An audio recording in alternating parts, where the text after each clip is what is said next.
Good evening. I hope you can all hear me. Welcome.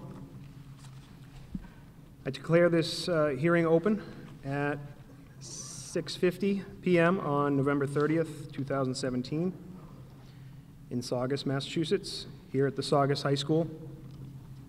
This hearing is being conducted by the Commonwealth of Massachusetts Department of Environmental Protection, Bureau of Air and Waste, the Northeast Regional Office. My name is Mark Fairbrother, the Solid Waste Section Chief for the department in the Northeast Regional Office. I will be serving as the hearing officer for this hearing. Sitting with me on the panel tonight is Eric Worrell, the Regional Director for the MASSDEP Northeast Regional Office. We refer to that as NERO. Also, Susan Rook, Deputy Regional Director for the Bureau of Air and Waste in MASSDEP's NERO office. And Rick Spieler, Environmental Engineer for the Bureau of Air and Waste, also from NERO.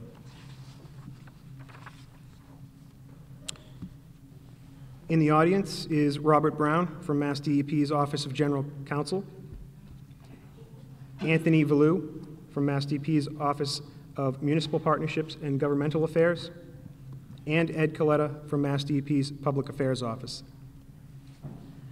The purpose of this hearing is to allow an opportunity for interested persons to provide comment to MassDEP regarding a provisional decision which MassDEP issued for public comment on November 1st, 2017. The provisional decision concerns the application filed by Wheelabrator Saugus Incorporated for a major permit modification relating to the placement of additional fill in two valleys on the landfill and is referred to as the Partial Valley Fill Project. The landfill is located at 100 Salem Turnpike in Saugus, Massachusetts. The proposed project falls within the designation of a major modification of a landfill under the solid waste regulations at 310 CMR 19. As such, Wheelabrator Saugus Incorporated submitted a major modification application, the permit category BWP SW11. MassDEP's review of major modifications to a landfill is governed by 310 CMR 19.033. This regulation allows MassDEP to either issue its permit decision directly or to issue a provisional decision to provide the opportunity for any interested persons to submit written comments on MassDEP's provisional decision. A public hearing is not required or expressly authorized by the regulations. Nonetheless, MassDEP announced in a memorandum issued on May 5th, 2017, that the department would issue any decision on the application as a provisional decision for public comment and would hold a hearing solely for the purpose of accepting comment on any such provisional decision. MassDEP is maintaining an interested persons list for this proposed project, including every person who identified himself or herself as such during the 2016 MEPA process for the proposed project, and those who have subsequently identified themselves as interested persons. MassDEP sent an email to interested persons in May of 2017 to alert them that MassDEP had established a web page for the proposed project and had posted the application and the May 5th memo concerning public review and the comment opportunities. Notice of tonight's public hearing was also sent directly to the interested persons by email, as well as to the local boards of health in Saugus and Revere. Notice of tonight's public hearing was also provided with the provisional decision itself and posted on MassDEP's webpage. The department is conducting this hearing as scheduled today, November 30th, 2017. The department has extended the comment period from Friday, December 1st, 2017, to Friday, January 12th, 2018 at 5 p.m. MassDEP will accept comments up to that time. All oral comments tonight and all written comments received during the public comment period will be compiled, and a response to comment document will become part of the administrative record for a final decision on the application. Now, before comments are presented, I have a few ministerial items. First, I ask all present here tonight, did you fill out a record of attendance slip indicating your attendance and whether or not you wish to testify tonight? If not, please do so. There are sign-up slips at the table down to the left of the stage. Second, we ask that each of you observe the following rules to ensure that each person has the opportunity to provide her comments or his comments to MassDEP without interruption or disruption. Please be quiet and polite when others are commenting so that MassDEP can hear those comments. This hearing is not a place tonight to debate or argue, but a place for each person who wants to comment on the provisional decision to have her or his comments heard by MassDEP. And finally, based on the number of individuals who have indicated tonight that they wish to provide oral comments, we will need to limit each speaker's time to 3 minutes to ensure there will be time for everyone who wants to speak. MassDEP understands that time limits can be frustrating, and therefore we will hold each speaker to the stated limit to ensure everyone gets an equal opportunity. I encourage everyone to use their time to provide substantive comments on the provisional decision to the MassDEP panel. At the end of the hearing, if time allows, there may be an opportunity to provide additional comments. Again, you may also submit your comments in writing from now through the close of business on January 12th, 2018. I will now ask anyone who wishes to offer testimony to come forward when called. We'll call you in groups of 3 or 4 and have you line up to the left of the stage here, near the left wall. We have microphones in the front to address the panel. When the commenter preceding you ends, please approach the microphone. Once you reach the microphone, please identify yourself by name and spell your name, please, for the record. Also, please note any organizational affiliation that you may have.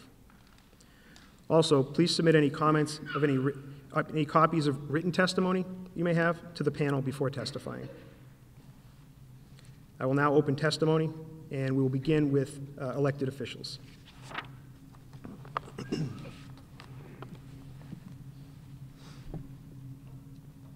State Representative Rosalie Vincent.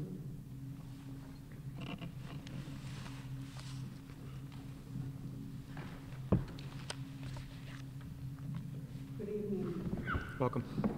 My name is Rosalie Vincent, R-O-S-E-L-E-E-V-I-N-C-E-N-T. I'm a lifelong Revere resident, and I'm the state representative for Revere, Chelsea, and Saugus. I first want to thank DEP and Commissioner Suberg for having and hosting this meeting. It's the first time in 20 years that my constituents and myself had the opportunity to voice their concerns about Wheelabrator Saugus. So I appreciate your taking and giving us this opportunity to speak to you. The first thing I want to say is that I am adamantly opposed to any further expansion of Wheelabrator Ash Landfill. We are told that this is not an expansion. However, how can 500,000 tons of toxic ash added into a landfill not be considered an expansion? Especially concerning is the area of the proposed expansion, the stormwater valleys. These are the last 2 remaining valleys of the 5 that were put there for stormwater drainage and coastal flooding. The other 3 have already been filled. The 2 remaining valleys are capped, and they are in the closest proximity to the Pines River.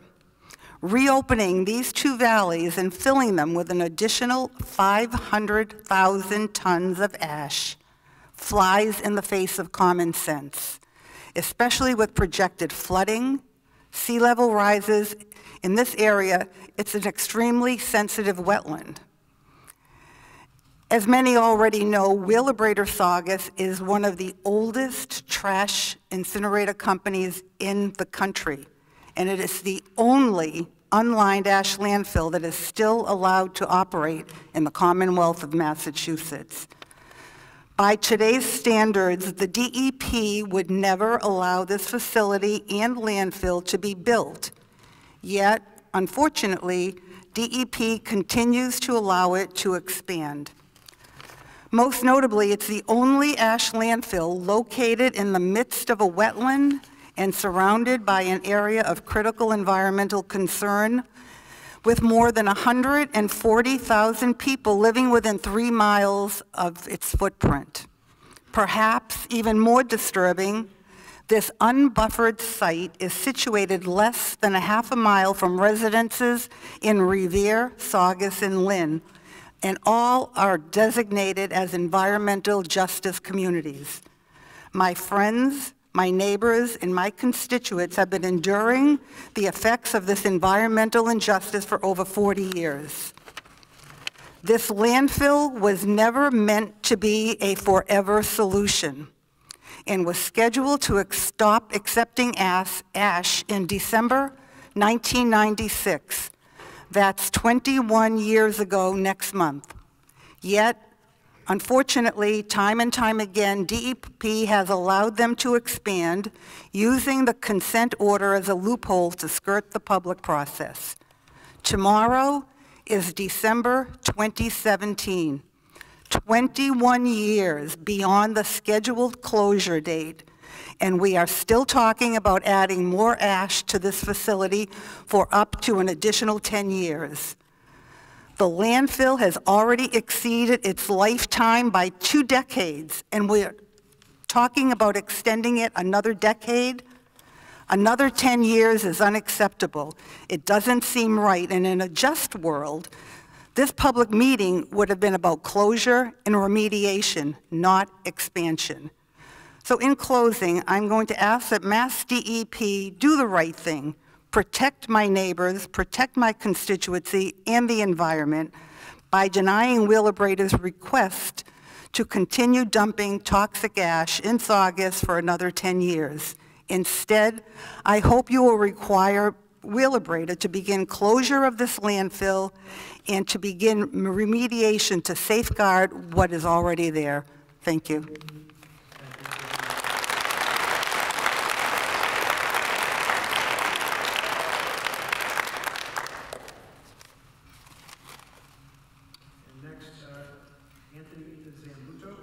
Revere City Council.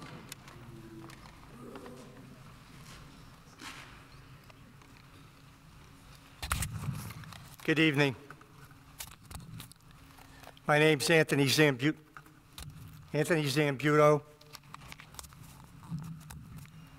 Z-A-M-B-U-T-O. Can you hear me? Thank you. Okay. I'm a Revere City Councilor at large. I represent the entire city of Revere. I'm here tonight first to offer my support for the DEP's decision to issue this provisional permit. This waste-to-energy plant and wildlife sanctuary, and I appreciate the laughter, but those of us who've toured the facility and my friends in the Audubon Society that count the species that go up there on a weekly basis would beg to differ with the laughter that goes on here. The bottom line here is I know I'm protected by the DEP, and my citizens are protected by the DEP.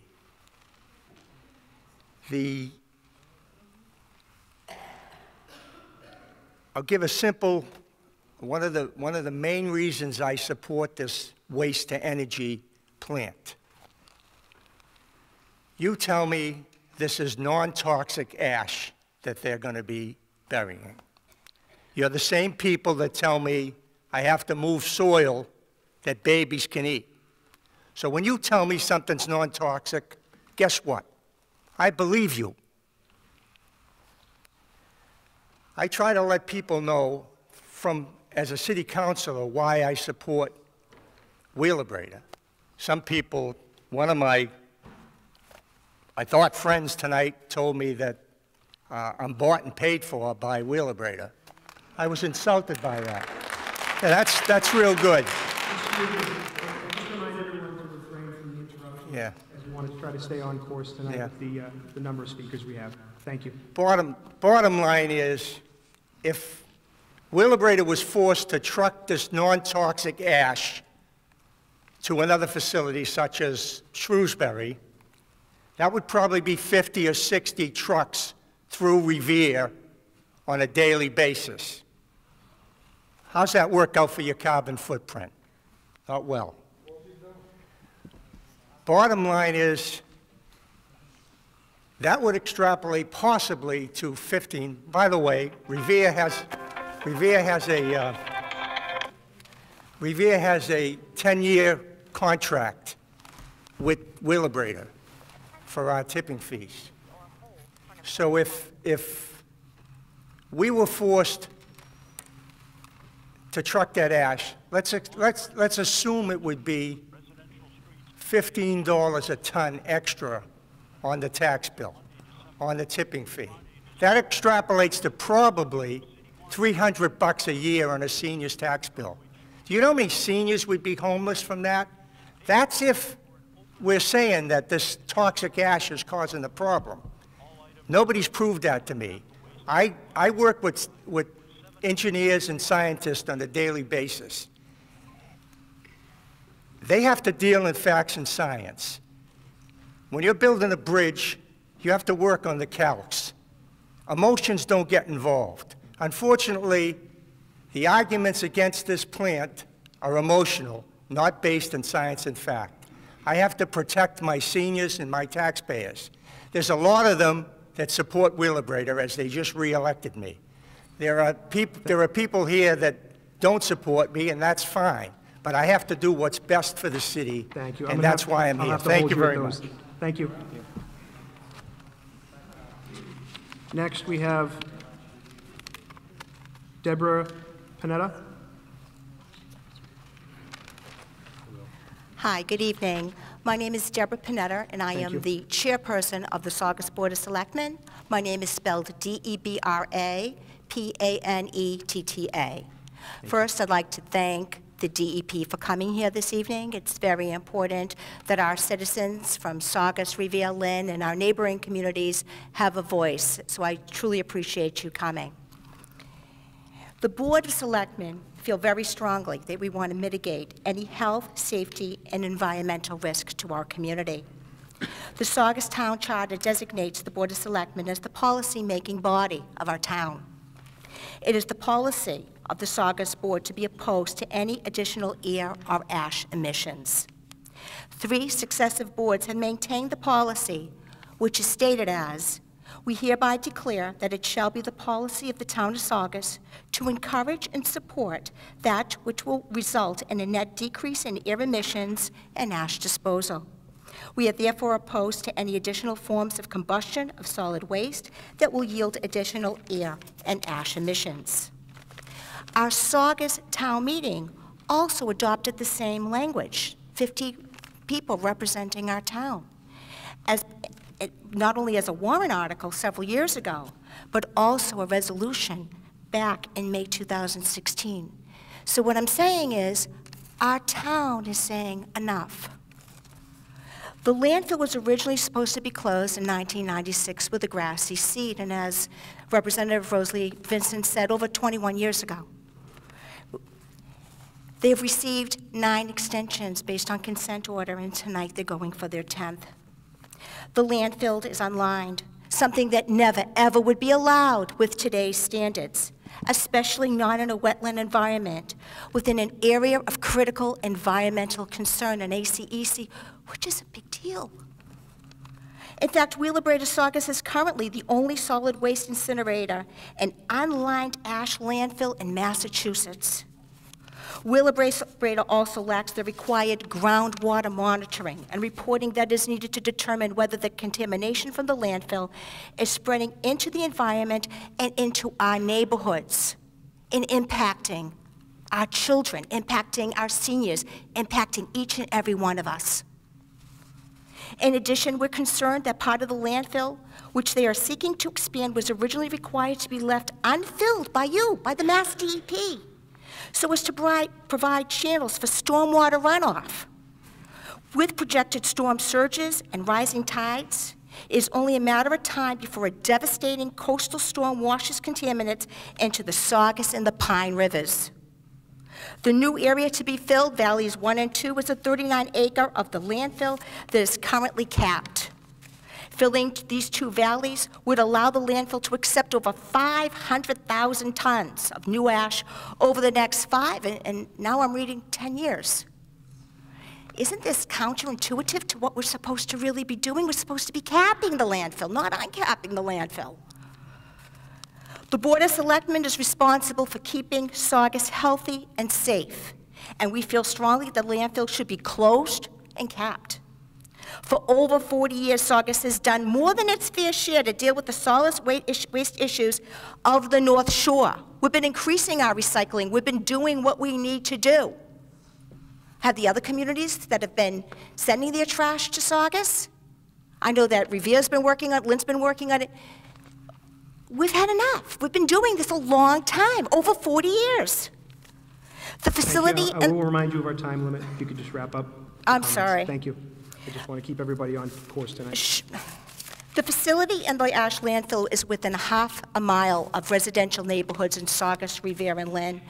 We're asking the MassDEP to say no to the landfill expansion. We can't forget about the $7.5 million settlement that they had for environmental violations. They had 2 recent spills. If it wasn't toxic, why did they come down with the hazmat uniforms? It's important. We need your protection. It's vital that Saugus and the neighboring communities have a voice in this important matter. The health and well-being is in your hands. On behalf of the nearly 27,000 residents that we have in Saugus, the Board of Selectmen appreciate your consideration, and please, please help us. Please protect us. Please, we're looking to you. Thank you. Thank you for those comments.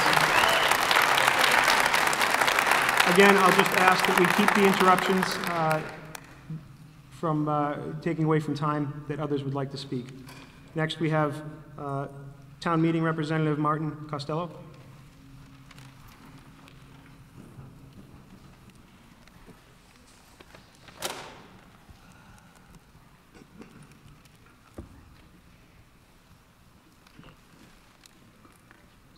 Good evening. My name is Martin Costello. I am Precinct 10 Town Meeting member, which is in East Saugus, which is abutting, or pretty much abutting, the Wheelabrator incinerator. I'm standing here to address this ongoing issue with the incinerator that exists here in Saugus and is operated by Wheelabrator. The history of this plant's existence here in Saugus is littered with incidents of obfuscation and resistance to being transparent in many requests that this town has made as to the definitive impact that this facility is having on the environment and the health of the residents of Saugus, as well as our neighbors in Lynn and Revere. From the outset, with their reluctance to install more environmentally sound technologies in their smokestacks, to be hitting with one of the largest lawsuits in the history of the Commonwealth for improper disposal of their ash, to their periodic mishaps at their plant, which necessitated their being required to notify our Board of Health in a far more forthright manner, they have not been a good neighbor, and they continually profess to be their company's, as they continue to profess in their company's literature. Now, after a protracted period of recalcitrance from Wheelabrator on providing the town of Saugus with sufficient investigative reports, an EIR report, to be conducted as to the content and the scope of their proposals to extend and enlarge their ash piles, as well as the aspects to the public health of Saugus and the surrounding communities that this landfill presents, we find ourselves at this point. Another want by them to extend the ash piles. I'm asking you tonight to resist this latest public relations attempt on their part to expand those ash piles. It's an unlined facility. We've asked for numerous aspects for them to be accountable, and they have not. It's just been one extension after another. Please, as the chairman of our town Board of Selectmen said, please help us. We need your help. Thank you. Thank you, sir.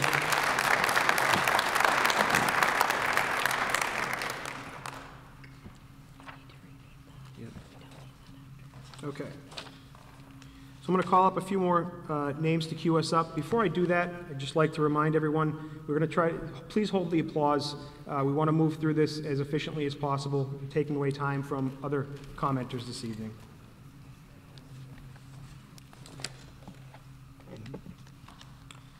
And next, if Peter Kendrigan would like to say a few words.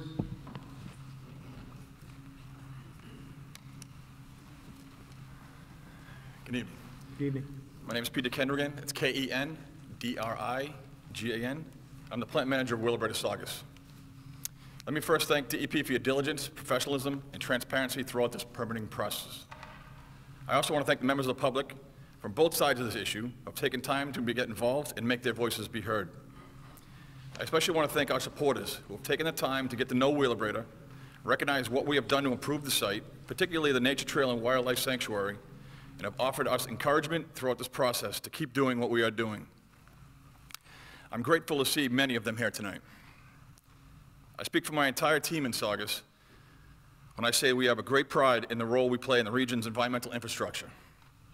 By safely managing solid waste, reducing the need for landfilling, and generating clean, renewable energy. We also value our role as a real member of the community by paying taxes, providing jobs, and supporting local organizations and causes. We hope we can continue to do so. Thank you again for your consideration. Thank you. Okay. Like I said, to keep this moving along, I'll ask the next 4 commenters to come up and queue up for the microphone. I have Diane Rosenbeck, Eileen Matthew, Andrew Hrycyne from the Mystic River Watershed Association, and Bill and/or Carol O'Malley. And the first of you could come right over. Again, please identify yourself and spell your name for the record, please. It's Diane, D-I-A-N-E, R-O-S-E-N-B-E-C-K. I'm from Revere. And I just want to say that I feel Wheelabrator has had enough time, and it's time to do what they do, and I'd like to see it closed. And that's all I have to say, and that's how I feel. Thank you. Thank you for your comments. Eileen is next. Please come right up to the microphone as the commenter preceding you leaves. My name is Eileen Matthew, and I'm here wearing 2 hats. I'm representing HealthLink, which is an organization that's been formed almost 20 years ago that's very strongly in favor of clean water, clean air, and was instrumental in helping close the coal-powered plant in Salem. And we have some written comments which have also been submitted, and I'm going to read, I'll basically try to edit those and read those for you. Excuse me. So it has come to the attention of our citizens group that your department has provisionally allowed the Wheelabrator Resco incinerator to expand the landfill area in which it dumps its toxic ash, the environmentally sensitive Romney Marsh and Saugus River watershed, and Pine River watershed. The poisons captured by the mandatory scrubbers and not sent into the air are instead being concentrated in the landfill and potentially into the marsh, which serves as a nursery for the surrounding waters of Massachusetts Bay. As you well know, Massachusetts' zero waste policy has already reduced the steady stream of waste. Many citizens are very conscious of the need to compost, recycle, and reuse so that burning and dumping should not continue, certainly not in this place, so close, as many of my previous speakers have said, to the communities of Saugus, Revere, and Lynn, and so vulnerable to environmental stresses such as sea level rise, storm surge, and stronger storms due to climate change, which we all know is occurring. And for example, during the recent rainstorm on September 30th, when there was heavy flooding both in Lynn and along the Marsh Road 1A, traffic was slowed and stopped for almost an hour, and one certainly could be concerned that this kind of event could spread toxins from an unlined landfill, especially if it was combined with any other storm event. And so we also are very concerned that Wheelabrator inherited Resco, which has been grandfathered in since its scheduled closing in 1996. We really feel that Wheelabrator, like the Salem Power Plant, is a plant that is kind of outgrown its purpose, and we should be moving to close this kind of activity rather than allowing it to continue for another 10 years. The other quick thing I want to say is, as a person who loves the shore, as I'm sure many people here do, and I brought a chart of Mass Bay and the Eldridge map of the currents in Mass Bay, just to point out, though I'm sure many people here are very correctly concerned about the immediate impact on all of our immediate environment, but the currents in Mass Bay are real. They have a counterclockwise flow. Obviously, you won't be able to see this from here, but I'll submit it by email. And Mass Bay is quite shallow in this area, and it extends all the way from Cape Ann past Nahant and the Saugus River into Boston Harbor, and the currents continue counterclockwise out past Cape Cod. So anything that's happening in any of our contributing rivers and estuaries is being spread in all directions to the sea life and coasts that we all enjoy and want to see our seafood come from and so forth. So thank you. I'll call a few more names to get some folks queued up here. Robert Loge, Michael Lamontagne,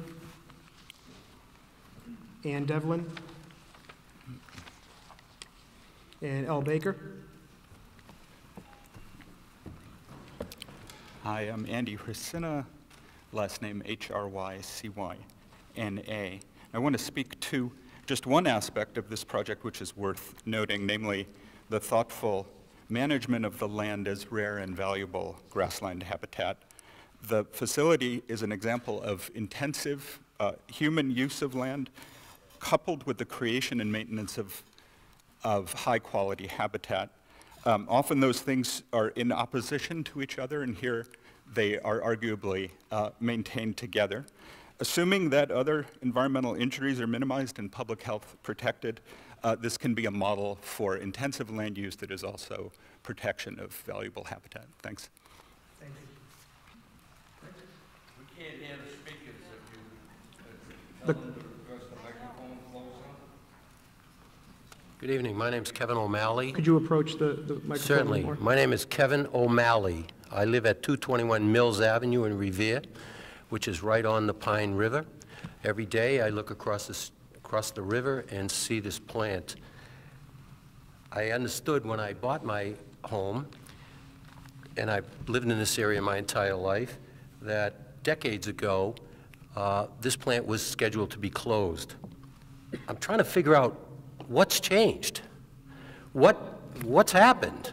And why hasn't it been closed? This is an endangered area. It's a recognized endangered area. It's the estuary of two rivers that are frequented by fish, shellfish, people swim in, people boat on, yet we have an endangered, a plant that's endangering our environment. It's the only plant in Massachusetts that's not protected from the potential of overflow. I lived in my home in 2015 when the water came all the way up the street and 30 yards up the street. It certainly could happen there, and it certainly could cause a problem with Wheelabrator.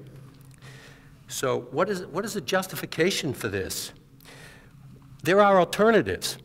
Now, we've heard tonight from a ludicrous statement that if Wheelabrator is forced to ship this dangerous material, it would cause 40 or 50 trucks to come through our neighborhoods.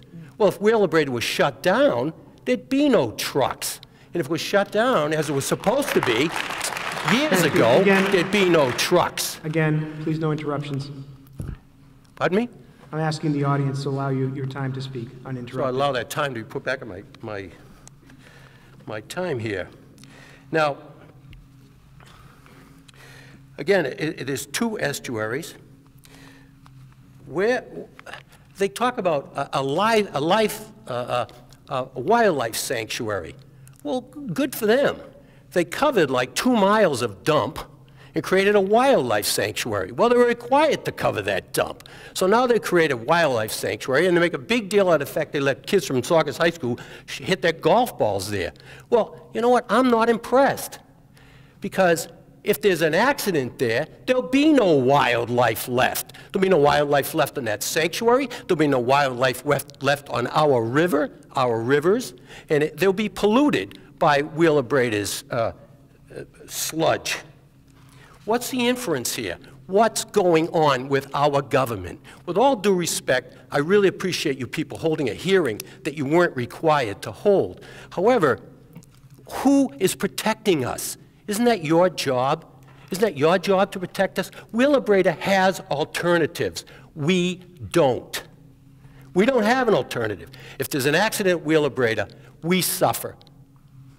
Not Wheelabrator. Wheelabrator just moves to Shrewsbury or wherever else they have their plants that are protected. Because I don't know why, maybe the people in Shrewsbury pay more taxes. Maybe the people in Shrewsbury got more respect than we got. But I firmly believe that this is a travesty that we are even here today to have to present ourselves, all of us, to have to come here to defend our right to live in a clean environment when we know by proof, that this company is polluting our environment and wants to expand that pollution. Thank you. Thank you. Next.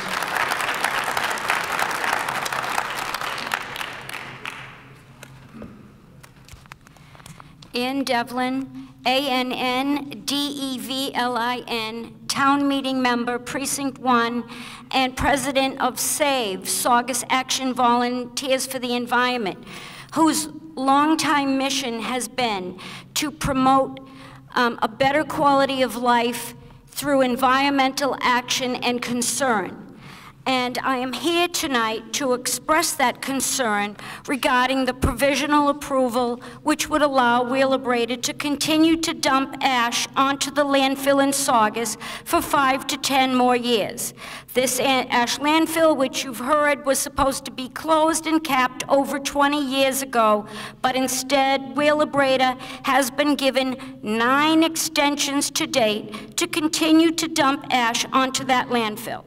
The only active landfill in the state which is unlined, and the only active landfill in Massachusetts that sits in an area of critical environmental concern. This ACEC designation was given to this area because of its importance as a wetland. And since this designation comes from a state agency, it's hard to believe that the Department of Environmental Protection would continue to allow additional ash to be dumped there. Saugus has the unique distinction of hosting both the ash incinerator and the landfill. And we know that incineration is a very dangerous way to dispose of trash because the very nature of high temperature burning causes dioxin, a carcinogen even in minute amounts that has been found in breast milk. The more improved scrubbers just lead to more toxic byproducts of trash burning. And this residue ends up in the ash landfill. Saugus's ash landfill is worse than most because it sits in the middle of a marsh, the start of the food chain in an unlined landfill, further endangering the communities in and around Saugus and beyond. It is disturbing to me to see the efforts that have been steadily undertaken by Wheelabrator to buy support for their planned expansions. They have generously donated to schools, baseball fields, and other community events in order to gain this support. And I find it troubling that anyone would consider the money before their own health and the health of their children.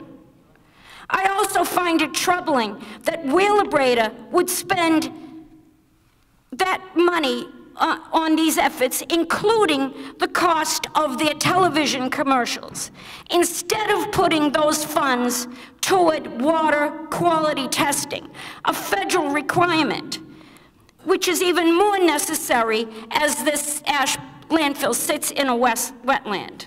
I do have to remind you of our time limit tonight. The DEP, the Department of Environmental Protection, is charged with making decisions that would protect the environment. And I urge you to rethink this provisional approval and close this toxic landfill once and for all. Thank you. Thank you. Next.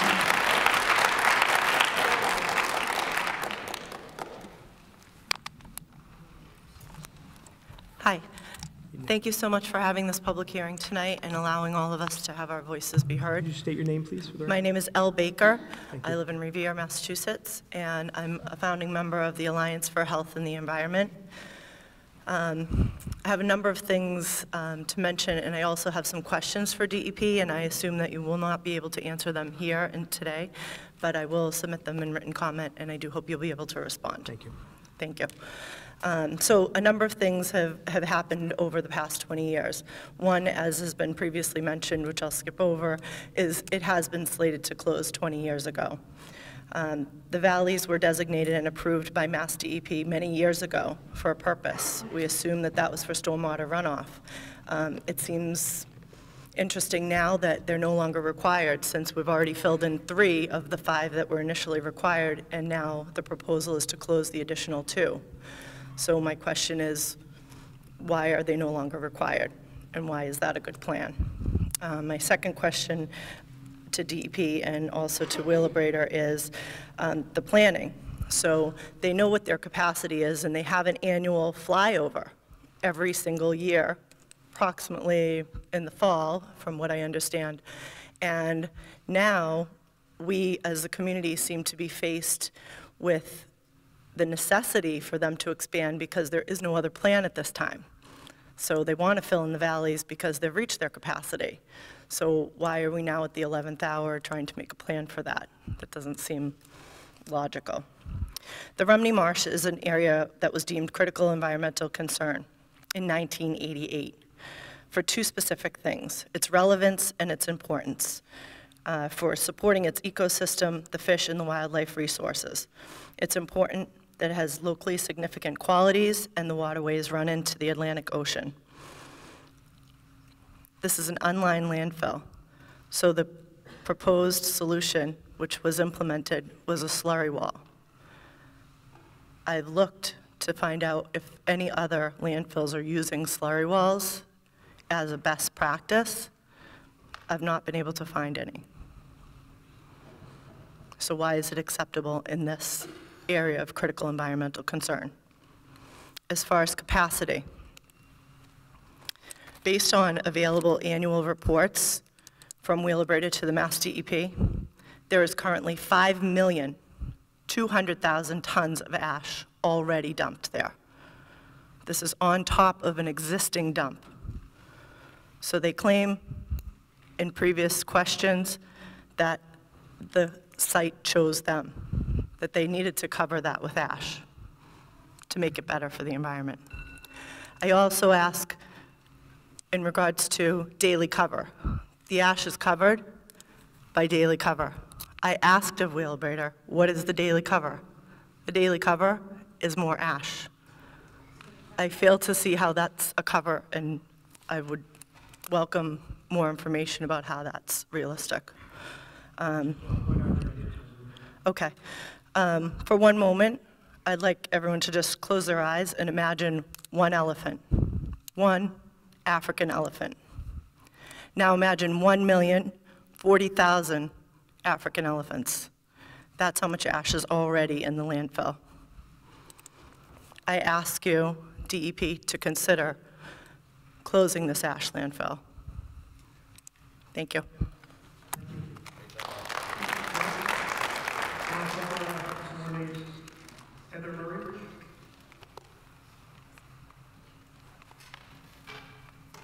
It's like Mr. Williams, Brian Williams, Norman Hyatt, and Marilyn Carlson. Good evening, panel. My name is Robert Logue. Robert, common spelling, last name L-O-G-U-E. And I'd like to thank the impassioned speakers who have spoke out on behalf of closing Wheelabrator. I can't imagine that an unlined landfill that outlived its operation more than 20 years ago, when I still had black hair, is now seeking to expand. Even the councilor in support of Wheelabrator misspoke the truth on his way out the door when he mentioned it as a toxic landfill. I'm a resident of the Pointed Pines, Riverside, and I love nothing in the summertime more than a nice ocean breeze. However, I can't keep my windows open all the time because I get a layer of ash sitting on the windowsill. How that would not cause a physical impact or an environmental impact is well beyond me. Thank you for your time. Thank you. Next.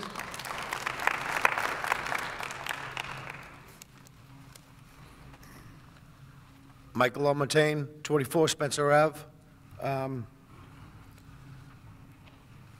The percentages that you have of different types of cancer in Saugus, I don't think the numbers are correct, or the ones that are more affected by Wheelabrator. Breast cancer in 5 of the houses that's abut my house, 7 of those houses have had breast cancer. And I'm sorry, I'm kind of nervous up here. Don't be. I keep hearing about trucking and the birds over there. What about the cancers? The whole area where that's affected with the wind flow from that stack, you've got leukemias over there. You've got breast cancers, testicular cancer, prostate, throat cancer. I'm talking neighbors that I've known. I've been there 10 years, but they're all dying of all cancer. They've lived there all their life. So I haven't heard the word since I've been here, but the numbers need to be looked at for Saugus affected in that area by Wheelabrator. Thank you. Next. I'm sorry, excuse me. My wife right now is 4 years cancer-free that she got in 2013.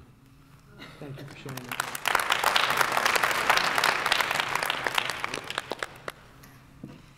Good evening. My name is Heather Murray, M-U-R-R-A-Y, and I'm with the Conservation Law Foundation. CLF shares many of the concerns that have already been raised here tonight, and I'm sure will be raised, but I wanted to focus specifically on the Massachusetts solid waste regulations, which apply to this facility and require certain protections such as liners and groundwater monitoring to be implemented at landfills and ash landfills in order to protect public health and the environment, something DEP is charged with. These protections are especially important in this case where you have a massive landfill surrounded by neighborhoods and sitting in a salt marsh that the state has designated an area of critical environmental concern. DEP has allowed Wheelabrator to develop alternatives to the protections required under the state regulations, but those alternatives do not provide the same amount of protection to public health and the environment. It is particularly concerning that DEP does not require Wheelabrator to conduct groundwater monitoring, something required at other landfills across the state that would determine whether toxic pollutants are leaching from the landfill into the surrounding environment.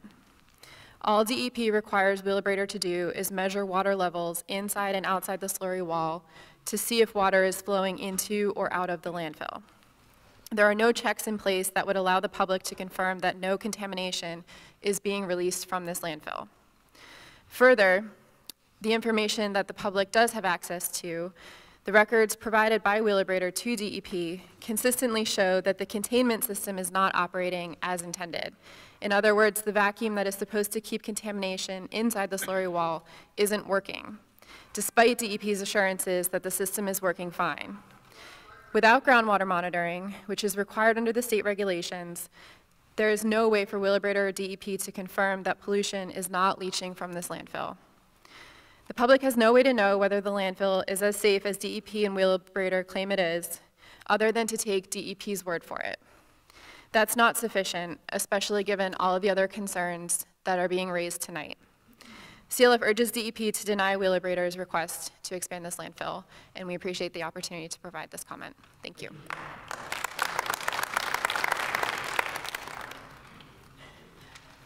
I'll call through our names. Brian Dugan, Kirsten Pesci, Eric Lampediccio, James Anthony Cazzo. Hello, I'm Norman Hyatt. I'm a member of the Winthrop Conservation Commission, but I'm certainly not an expert on ash or what's happening at Wheelabrator. What I want to talk to, and my talk is about, it's for the birds, to be honest with you. I'm a regular birder in the sanctuary. I'm very thankful that Wheelabrator has hired a full-time wildlife expert to manage the land out there and the grasslands in particular. I'm out there, most Sundays. And I find that it's just a wonderful, glorious place for birds and animals. I mean, this year we've seen mink out there, we see coyotes out there, we see turkeys, we see just endless amounts of voles and birds, and over 100 different species of birds have gone through. And it's a very important area for the migration of many birds that are endangered, threatened. They come through this area. It's also a breeding place in the summer and spring for birds. So I'm concerned about it. I have not seen anything in terms of wildlife that tells me that the area is dangerous. I'm not seeing animals that are dead laying on the ground. I'm not seeing voles dead. They're in the ground and running around in there. So I'm pretty happy from what I see in that part of the facility.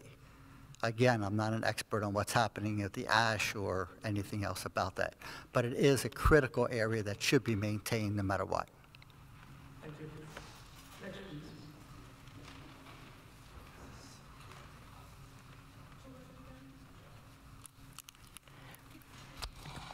Good evening. Marilyn Carlson, Marilyn Carlson. Thank you for coming here tonight and listening to our concerns. I am here tonight to support the provisional permit that has been issued to Wheelabrator by DEP. It is my understanding that the provisional decision would allow Wheelabrator to place additional ash fill within the limits of the landfill and be subject to specific conditions. It is the responsibility of DEP to ensure the protection of our environment. I place my trust in this state agency to render an appropriate opinion and monitor its progression. Not being a scientist, I cannot speak with any authority why people all over the world, not just in Saugus, are subject to cancer. I am aware of the concerns people have over the health effects of dioxin emissions. Today, these emissions have been significantly reduced by advances in emission control designs and new and very stringent government regulations.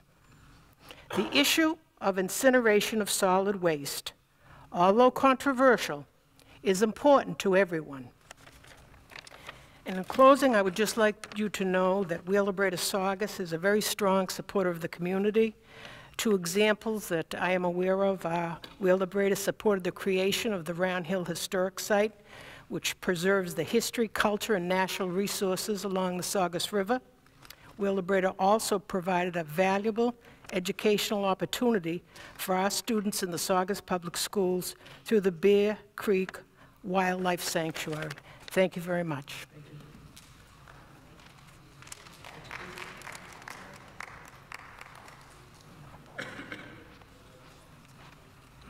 Hello. Sorry. My name is Ryan Duggan, RYANDUGGAN. As of now, I have no affiliations with anyone other than being a Saugus resident. I'm currently a student, and I've spent a lot of time studying environmental science through high school and through college. And one of the things I've learned is that there's two ways a community can function. There's the precautionary principle, where operations aren't allowed to happen if there's any risk whatsoever that they could be dangerous. And the other way is being a risk society, in which you do something, and then if there's a problem, you figure out about it later, and then pull it off the market and stop it. And right now, it feels like we're living in a risk society, but there's no risk assessment being done. So I think that either way, whether the landfill is expanded or whether it's not, the water and the ash should be tested. Excuse me. The water and the ash should be tested. I mean, that really seems like the only way we can find out what's actually going on. So why not let this be part of the decision? If it's found that the ash and the water aren't polluted and that it's safe and that Wheelabrator can expand, then keep the tests regular. Make that so that tests will be frequent and that people can know what's going on. I have no idea what's in that water and what's in that ash. No one in this room has any idea what's in the water and what's in the ash. But I feel as though as residents that live with this every day, we have the right to know. Additionally, if it is shown that there is a problem and that the ash and the water are polluted, then we'll know that more ash can't go in this landfill, and we'll also know what needs to be fixed. I mean, look at all of us here today. With people, there's two sides to every story, but the numbers aren't going to lie. I've done water testing before in high school. I was a sophomore when I did it, so I know it's possible. Like I said, I'm no expert, but I'm aware of what's going on. So I thank you for giving us all the opportunity to come and comment. And I also would like to thank everyone else that has come and commented. But before I go back and sit down, I would like to make another point clear that I think is important. Even if the ash goes somewhere else, the wildlife don't have to. The sanctuary can stay a sanctuary, and the ash can just be shipped off to wherever else it's going in Shrewsbury. No one is saying that the end of the ash means the end of the birds. Thank you.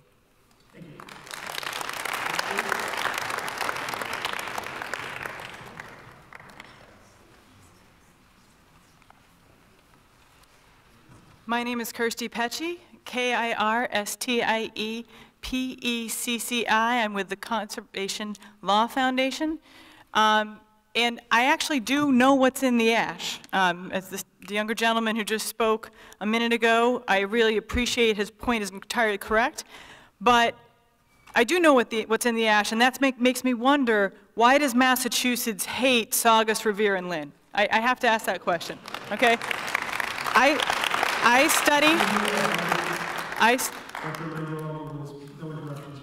study landfills and incinerators. That's what I do full-time as an attorney at CLF. There are 19 ash and municipal solid waste. There are 19 ash and municipal solid waste landfills in this state. All of them have liners, as we've heard earlier. None of them are in ACECs. None of them are in an area where there are 130,000 people within a couple miles. Are you kidding me? This is going to continue on and on until you all stop it. And I don't mean just the folks on this stage. They only have so much power. The citizens in this room have to stop this. I want to make it clear, as I said earlier, I know what's in the ash. Municipal solid waste from every business, every home, every institution you can think of. Think of the nastiest thing you've ever thrown away. That's what goes in that incinerator. One of the oldest incinerators in this country. Incinerators don't get better with age. They're not wine, okay? Then that ash from the incinerator is dumped on this landfill. The ash contains heavy metals, dioxin, and a myriad of other chemicals. We know that they're there. We know that they are making the people in this community sicker. We know that. We don't know which of you is getting sicker. We don't know which cancer is responsible for, which contaminant is responsible for what contaminant, for which cancer, excuse me. But we do know that the people in this community are sicker because Wheelabrator Saugus is in this community. That is true of every incinerator and ash landfill in the world. The people on this stage are doing the best they can, and I appreciate them holding this hearing because it's tough to come up here and hear all of us criticize and complain. But the best way to get anything done is to make your voices heard like you're doing tonight, and also to contact your legislators. Contact the DEP and comment. The comment period, as they said earlier, goes till January 12th. I've set up a link online, clf.gov clf.org/ashlandfill. Please go online and comment. The numbers are there to contact people because they're doing the best they can, but we need to do a better job to help them, give them cover, and also start diverting this waste. If you want to save money as a community, people were talking earlier, a counselor from Revere was talking about the cost of not having this ash landfill. Recycling is half the cost. It's about $60 a ton to dump something in a landfill or incinerator in Massachusetts. It's $30 a ton to recycle it. That's where we need to be going, and we can do that. Wheelabrator's own numbers from 2016 show that about 80% of what's being burned in that incinerator are recyclable or compostable items. So I asked the DEP, we need to start enforcing our waste bans. As you know, we need to start increasing the waste regulations that we have so that we divert more from our incinerators and landfills. And we need to shut down the worst of these facilities. And I think personally that the Saugus ash landfill is the worst one in the state. So please look at clf.org/ash landfill and contact the DEP and your legislators. Thank you very much.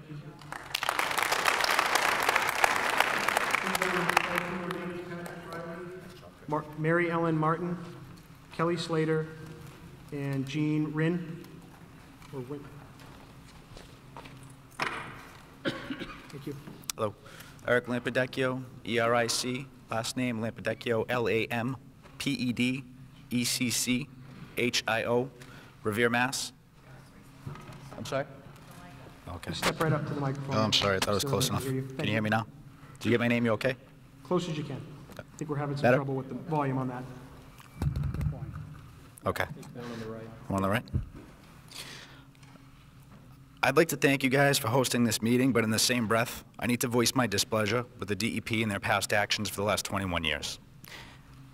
I grew up on Mills Avenue, which is adjacent to the Pines River, and as a boy, I could see the town of Saugus.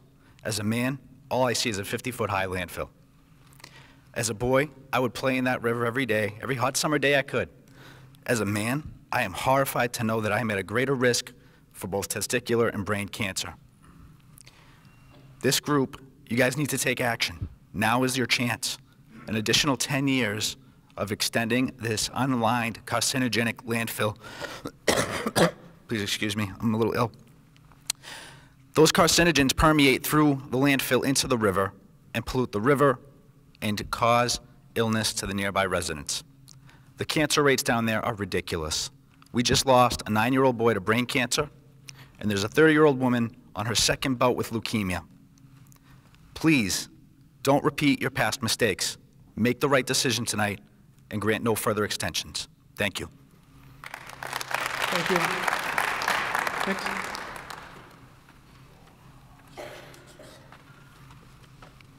Hello, my name is James Anthony Catazone, C-A-T-I-Z-O-N-E. And I just want to let you know that I am a Saugus resident. I've been here for over 15 years, and I've also worked at Wheelabrator for the last 13 years.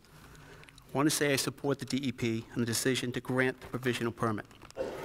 I know that Wheelabrator's operations are safe. I wouldn't work there if I didn't. My friends work there. I've been there. I couldn't support something that would hurt them, myself, my family, my town. I'm a Saugus resident first. I work there, that's all. I also want to thank the DEP for giving us this opportunity to speak today and to share our comments with you. Thank you.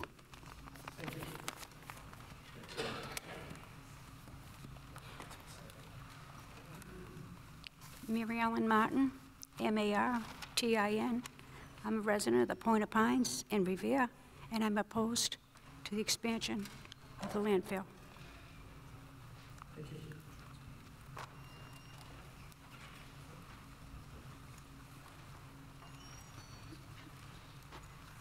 Good evening. My name's Patrick Riley. I'm about an inch and a half from it. My name's Patrick Riley. I am a Sharon resident. I'm a high school physics teacher, and I'm a bird watcher. I think there's been an awful lot of alarmist testimony here this evening.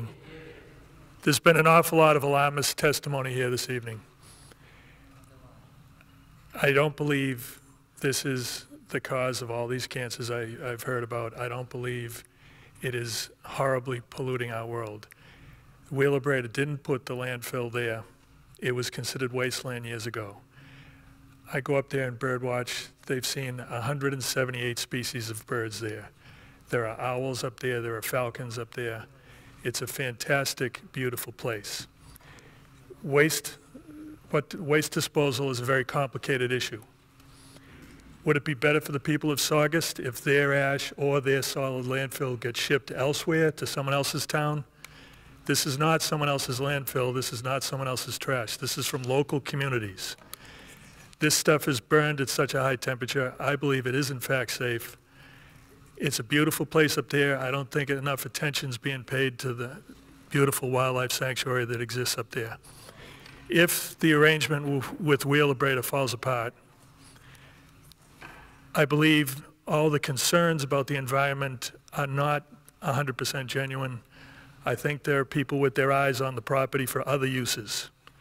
I think this is quite a complicated question. I think people would like to see building up there. I think they'd like to see solar fields. Solar fields sound lovely, but in fact, other parks you may have seen, like John Paul II Park in Dorchester or the Millennium Park in West Roxbury, are not wildlife sanctuaries. They're mowed and sprayed like golf courses. There are no owls up there. This is a very special place, and I'd like to see the wildlife sanctuary aspect of it given some importance in the discussion. Thank you. Thank you. I'll call for more names. Peter Marie, Loretta Lacentra, and looks like Ricci Lacentra, and Sophia Owen. Thank you. Hi, my name is Kelly Slater, Kellyslater. I'm a resident of Saugus. I live at 74 Hurd Avenue. I would just like to make a few points. I do not know what the concentrations of various toxic substances are in the ash, but I do know from many years ago studying ecology that dilution is not an answer to pollution. So if indeed there are heavy metals and other contaminants in there, just having them spread around at a lower concentration mixed with whatever other ash there is does not mean that there is less of those items in there. The total amount would still be the same. So I have some concern about people interpreting various readings to mean non-toxic when we know that those materials are staying there in that ash. They don't just go away. I'd also like to point out that Wheelabrator is on an area of critical environmental concern, our salt marsh and estuary area. And I think anyone who does know about the environment knows that that is an area that attracts tons of wildlife. So I think it's not quite correct to say that Wheelabrator has brought this wildlife there. I'm not saying they haven't done anything to provide some habitat, but that is an area that would naturally be a place where birds and other wildlife would congregate. And finally, in closing, I'd like to say that I think we'd all like to believe that there's equal justice under the law. However, lots of us have concerns that because the areas surrounding Wheelabrator are somewhat lower income areas, that we may not be receiving that justice. And I would just like to ask that you do protect us, and I'm opposed to any further expansion of the ash at Wheelabrator. Thank you. Thank you.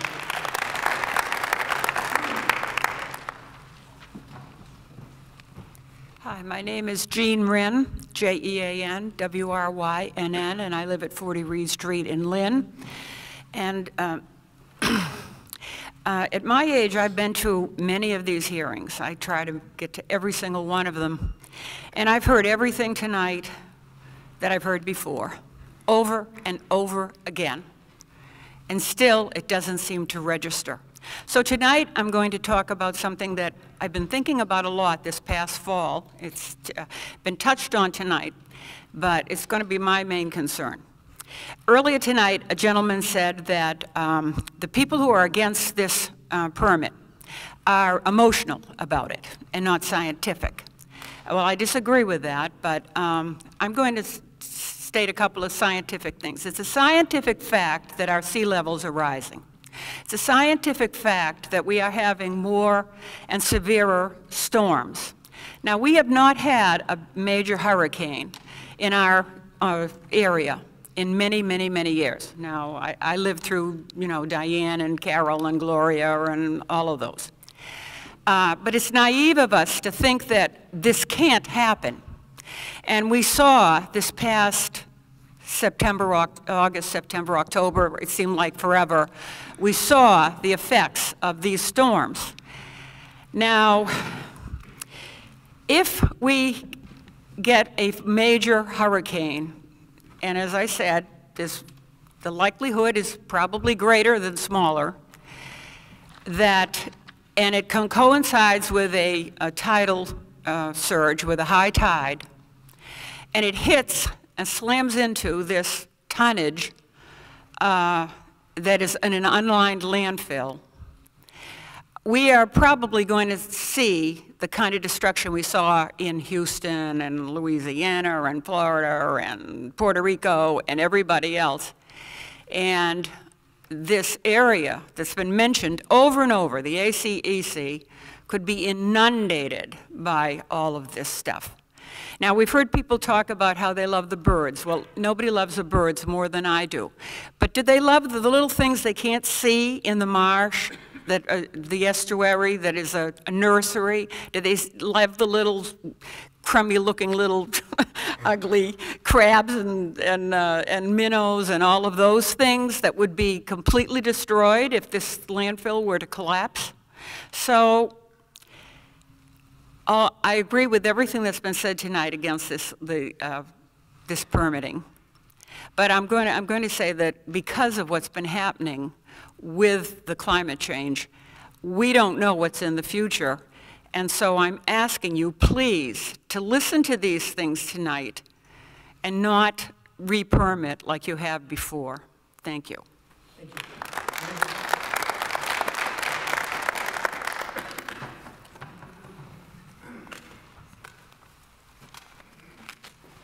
Hi, I'm Peter Manoogian, M-A-N-O-O-G-I-A-N.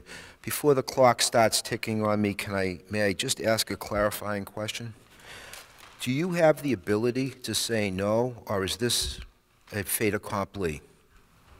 Is it possible at the end of this process you could reject this permit request? We're here to listen to comments. I understand that concern, and at the end of the comment period, we will review all the comments and issue a final decision on the permit application. We're here to listen to comments. So it's theoretically possible that you could say no? We're here to listen to comments. We're here to listen, sir.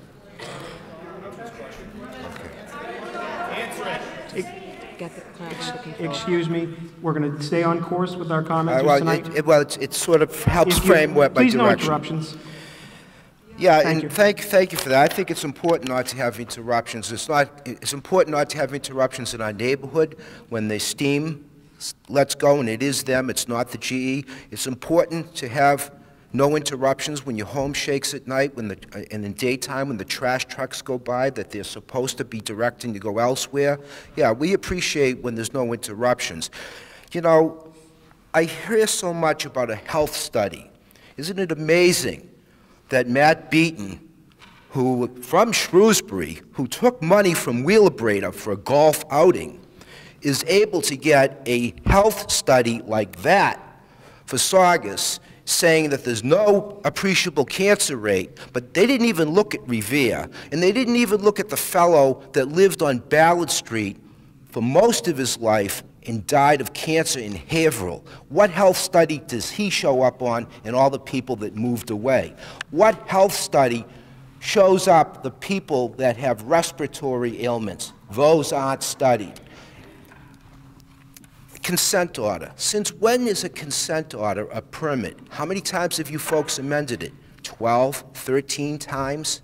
A consent order is a permit? Really?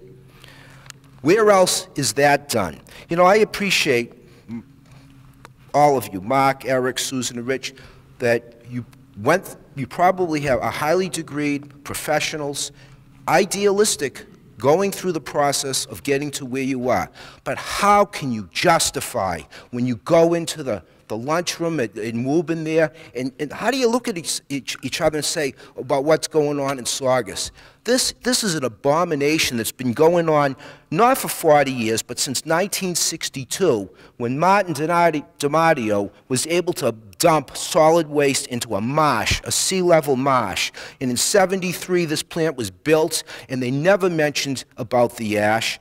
'86, Thomas McLaughlin, who I believe had your position, Eric, came to Saugus and said the ash is not dumped, it's stored for future use and future testing. That's what DEP told us in '86. We fought hard to get those scrubbers on that plant, and Ed Kuntz, another one of your predecessors, made sure that in '96 that was going to shut down. That's what the consent order said. But somehow, not science, but politics got in the way. You don't have to look hard to see the contributions to Karen Polito and the other Shrewsbury people that have influence over your agency, okay, as to what's going on here. So why not allow it elsewhere? If a consent order in a slurry wall, without liner, without cover, is okay, well, why do you make Shrewsbury do it? Why can't we have the same protection, equal protection under the law afforded to us that every other community has? So I would suggest to you, and I will conclude with this, that if you're going to give them the 10 years, they've written the permit, not you. They wrote the schedule. It's here. They submitted it. And you're going to rubber stamp it, because that's what Matt Beaton and Karen Polito want. All right? But my final comment is, if you're going to do this, let every other community do it too. No more liners, no more covers, slurry walls. And selectmen, talk is cheap. You can appeal this. We are at time. Thank you.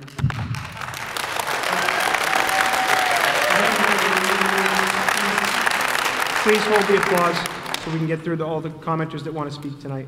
Thank you. Peter, you're a tough act to follow. My name is Loretta Lacentra, Loretta Lacentra. Thank you. Could you approach the microphone closer? That one. That is this one. one? Yeah, Is this the one that's working? Yes. Yep. Okay, thank you. I'd just like to say thank you for allowing me to speak before you this evening. As a resident of the riverside of Revere, I am adamantly against any further ash disposal based on the reasons outlined by Rosalie Vincent and Debbie Panetta. We currently put up with noise, odor, and ash from the plant, and enough is enough. My husband has had 2 separate cancers. His first one started at the age of 42. He recently had another diagnosis of a different type of cancer, and he grew up in the riverside. He's lived there his entire life. I would like to ask that at the minimum, if you're going to go ahead with this, that we need to see some cancer studies, not only of Saugus, but Revere and Lynn as well. We are just as impacted as the Saugus residents. The Wheelabrator plant does not operate in a vacuum. We actually are downwind of it because the west winds seem to be quite prevalent, and we're east of the plant. At this point, I think we should be talking about closure and not expansion. The word protection is in the name of your organization, so please, please, please do your jobs and protect all of us in Revere, Lynn, Saugus, and any other communities that are impacted by this plant. Thank you.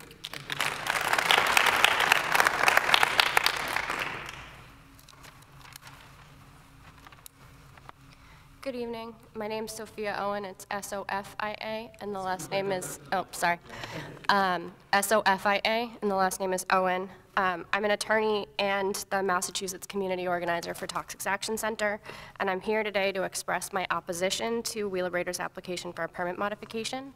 At Toxics Action Center, we start our work with the core belief that everyone has a right to breathe clean air, drink clean water, and live in a healthy community where government operates responsibly and democratically. Our mission is to make these rights a reality by organizing side by side with community groups to tackle environmental threats and develop and train new leaders to strengthen the environmental and social change movements. We've been around since 1987 and have helped over 800 communities prevent and clean up pollution. We work proactively to protect our health and environment throughout the region, and from our work in frontline communities, including supporting groups fighting the continued use and expansion of ash landfills and incinerators, we know that we have every reason to be concerned about the effects of these facilities on public health and the environment. And I'd like to share 3 of these reasons with you tonight. First, we know that all landfills eventually leak, so claims that state-of-the-art technology will protect our groundwater and our communities by waste industry representatives are never true. We've worked closely with residents whose drinking water has been contaminated by landfills throughout our region, most recently in Southbridge.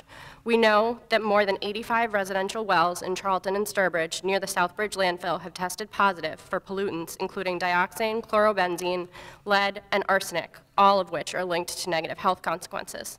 This threat is particularly relevant to the Wheelabrator landfill, which is unlined, as we've heard several times tonight, making it all but certain that pollutants from this landfill have or will contaminate the drinking water of local residents. Second, we know that landfills release potentially harmful gases and odors often permeate neighborhoods. In South Hadley and Hardwick, we worked with residents whose communities were filled with fumes so pungent that they did not want to leave their homes. It took years of organizing, but community members in both towns worked with their boards of health, and eventually the landfills in both locations were shut down. Residents living near the Wheelabrator facility should not have to wait any longer to breathe cleaner air. Finally, we know that incineration does not eliminate waste. It simply redistributes toxic chemicals into the air and produces ash to be landfilled. Not only do the dioxins, heavy metals, and other toxins in ash particles cause cancer, reproductive problems, and learning disabilities, but they also build up in the environment and magnify in the food chain, posing serious developmental and health threats to wildlife. We know that Wheelabrator currently buries 100,000 tons of ash each year, but according to the company's own record, about 80% of the materials being burned are recyclable or compostable. Instead of allowing Wheelabrator to continue to dump ash into the landfill, the DEP should be aggressively pursuing options that will reduce waste, spur local green economic innovation, and offer safe and good-paying jobs to area residents. For all of these reasons, I ask you to protect local residents' health and the environment by denying Wheelabrator's application for a permit modification. Thank you.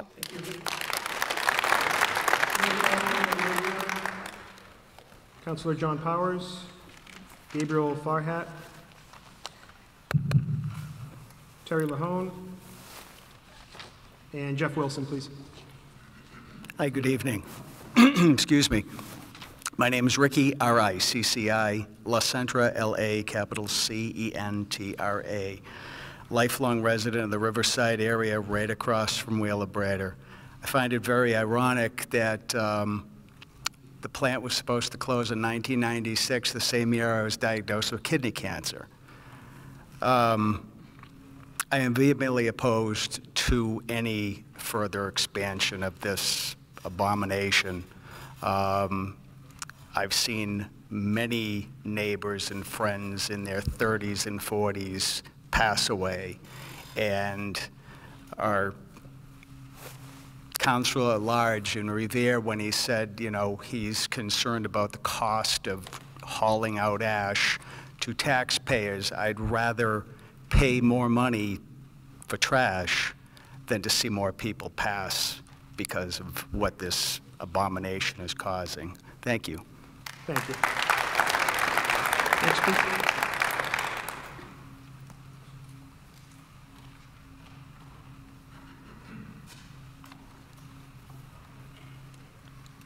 Good evening, and thank you for this opportunity to appear here. I think there's one thing we would all... Could you just state your name for the record, please?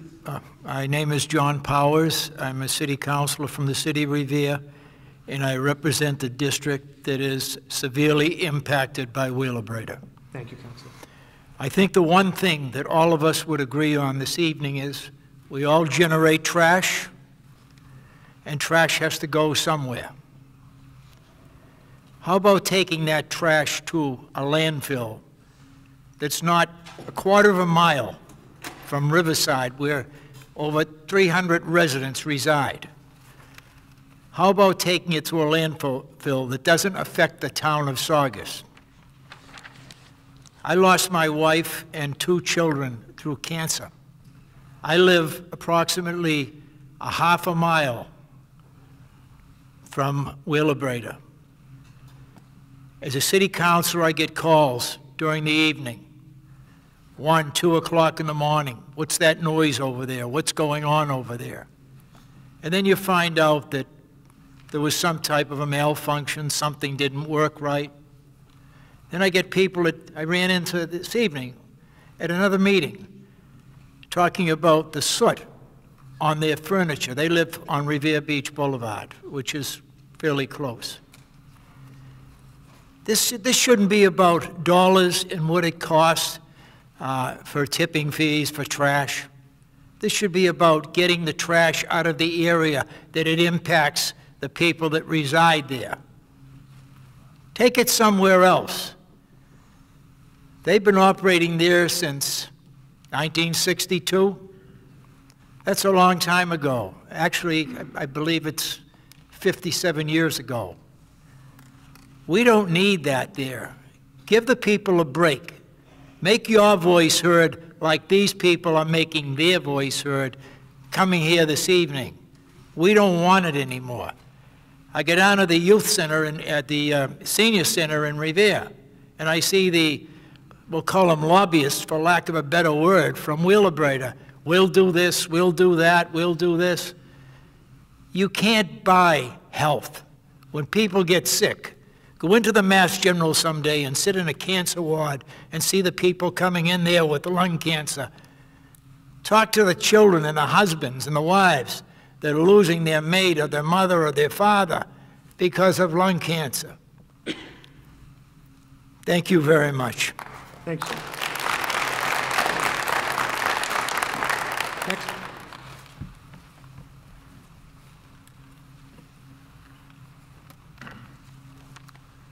Good evening. My name is Gabriel Farhat. Speak right up into the microphone on your right there. The other one. The other one. Your other right.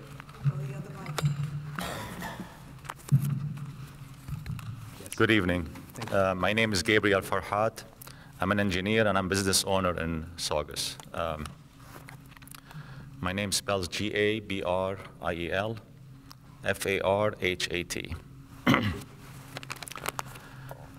My job is not to judge or discover whether they're environmentally friendly or not.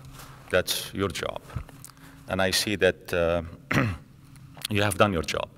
You have done your research, your discoveries, and you have given Wheelabrator a provisional approval.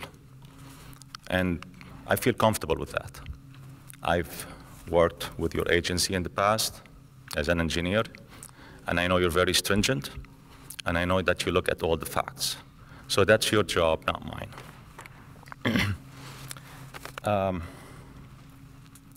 I have visited Wheelabrator. I have looked at how they do things. I've asked a lot of questions since I'm an engineer and I'm very curious. I've toured their bird sanctuary, and I've seen all good things. I've seen beautiful things. I've seen kids practicing playing golf there. I've seen beautiful birds. I've seen nice landscape.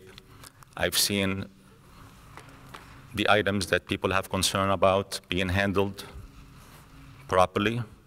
Again, that's what I've seen.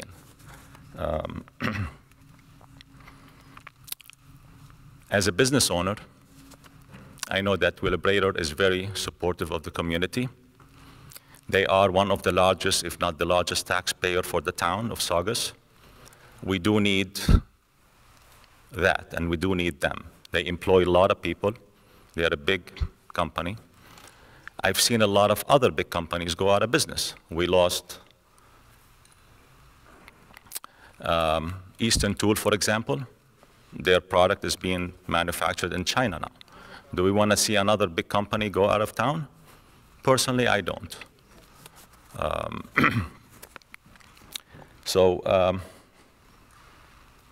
I realize that a lot of people are not happy with some things that Wheelabrator might be doing, or they feel uncomfortable with that. I feel that you're there to be that protection for me and for my family and for my loved ones. It's not my job to judge that part. Before you throw me out, thank you and appreciate your decision. I'm in support of it. Good night.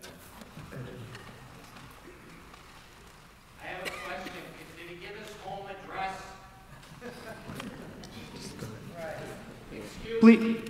Please, excuse me, sir. Sir? Please remember to be respectful tonight.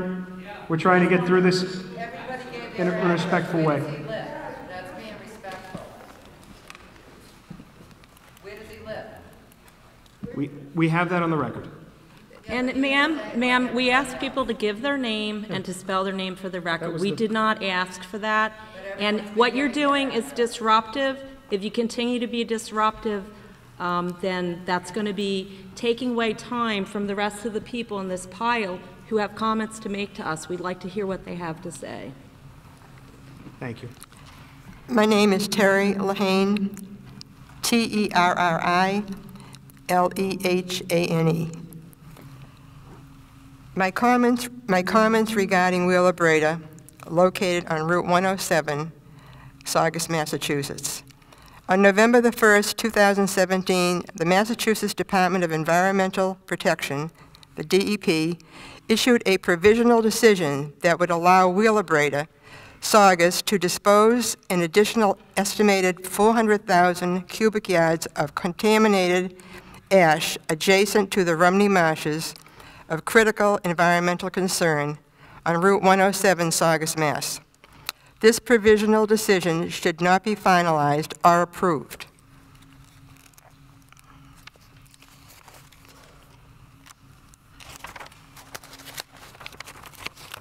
James Connolly, Vice President of Environmental Health and Safety for Wheelabrator, asserted that MassDEP's provisional decision to grant a permit allowing the continued use of the ash monofill by Wheelabrator represents the best environmental solution for the town, state, and region. This is a complete fallacy. In truth, by the Mass DEP granting a permit to allow Wheelabrator to continue using the ash monofill, you are protecting a billion-dollar company that continues doing havoc to people's health and lives in Saugus and surrounding communities, the Rumney Marsh land, and the Atlantic Ocean waters adjacent to Wheelabrator. You are the Environmental Protection Agency. You are supposed to be protecting the environment, people's health, and their lives. The pollution situation at Wheelabrator affects people's health, the air we breathe, our land, and ocean waters. On November the 1st, MassDEP also issued a final decision supporting Wheelabrator's application for a minor permit to establish an ash staging area within the active limits of the landfill, where ash can be stored before it is shipped off-site for further processing or disposal. This statement alone proves that the Wheelabrator Saugus plant is inadequate to handle toxic ash that is produced at this facility. No ash should be allowed to be in a staging area for any length of time. How could the DEP allow Wheelabrator to keep a staging area of toxic ash for even 1 day, let alone 15 days? This is toxic ash dust we are talking about that cannot be contained, even if the ash is so-called covered, while standing outside the Wheelabrator's facility in the windy air for 15 days. The Wheelabrator Saugus facility is now and has been obsolete for a very long time. The facility should have been closed 20 years ago or more, as it does not have adequate processing equipment and enough filters to properly incinerate the many tons of trash from 14 communities on a daily basis without polluting the very air we breathe, the land in Rumney Marsh surrounding the plant, and the Atlantic Ocean, which is an offshoot of the marshes. How can the DEP ignore these facts? The people in Saugus and surrounding communities should be breathing fresh, clean air without contaminated toxic air. The men who work in the Wheelabrator Saugus facility should be working in a clean environment, and they are not. Wheelabrator Saugus has had many violations, such as ash overspills, loud noises, and fires in the facility. Trucks are continually driving through Hamilton Street, Saugus, loaded with ash being trucked out of Wheelabrator. On May 5th, 2016, I was driving down Hamilton Street, and an extra long, open truck was filled with a mountain of ash, uncovered, driving up Hamilton Street. Imagine the wind blowing this toxic ash all over its route out of Saugus and other communities, contaminating the air and the health of the people who live along the way. MEPA has classified this ash in a category as non-toxic, which allows Wheelabrator to continue working its facility, which is another complete fallacy. This ash is toxic. Okay, I'm just going to have to say just one ending. The Wheelabrator Saugus facility should be torn down and sold for scrap metal. A new modern facility should be built in a completely different location out of Saugus, away from residential areas, and not on a marsh that empties into ocean or lake waters. Thank you.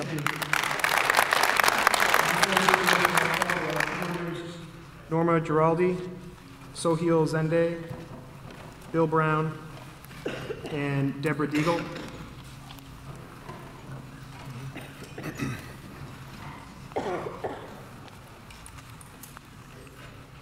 Good evening. My name is Jeff Wilson from Northeast Wetland Restoration, and I'm a co-manager at the Bear Creek Wildlife Sanctuary. I would like to thank the DEP for the opportunity to be here tonight, and I would also like to take this time to appreciate the DEP's process and decision. Sorry.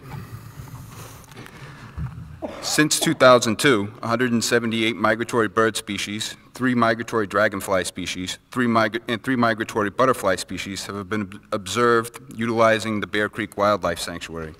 Many of these species are grassland-dependent species that have been attracted to the actively managed habitats at the sanctuary. In this region, quality grassland habitats are extremely rare. The presence of these species at the sanctuary is a testament to the quality of the habitats that are maintained at the Wildlife Sanctuary. Thank you. Thank you. Next, please.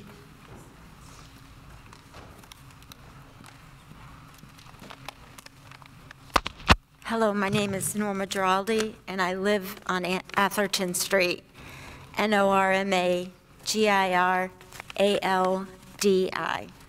I have worked at Wheelabrator for the last 2 years, and I want to say that I support the DEP and the decision to grant the provisional permit.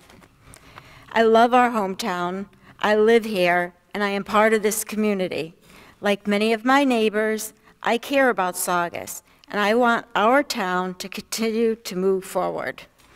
I believe Wheelabrator has been an important part of making Saugus an even better place. At Wheelabrator, there is real commitment to being more than just a business, but being a partner and a good neighbor. I want to thank the DEP for giving us this opportunity today to share our comments on this process. Thank you. Thank you. Next.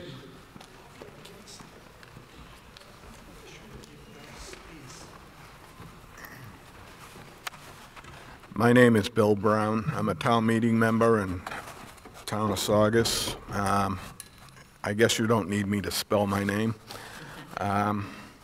Thank you tonight for coming here and giving us this opportunity. I look back, I've been in town all my life, and that's 69 years now.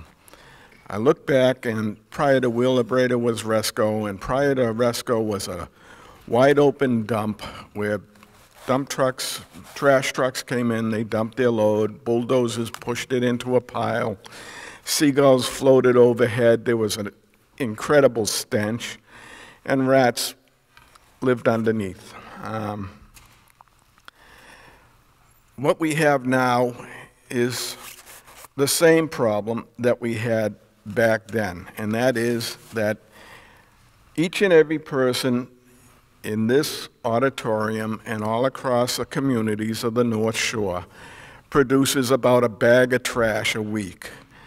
That trash has to go somewheres, and right now it's going to Wheelabrator. I would like to see some kind of an effort, some kind of an investment in finding a useful purpose for this ash instead of fighting over it, instead of trying to ship it out. If you ask me, the last thing that I want to see is 40 or 50 trucks traveling through Saugus or Revere or Lynn or anywhere else, carrying this ash out and delivering it to somebody else's backyard and dumping it in their backyard and calling ourselves environmentalists. Because as far as I can see, that's not environmentally friendly for the people who are receiving this.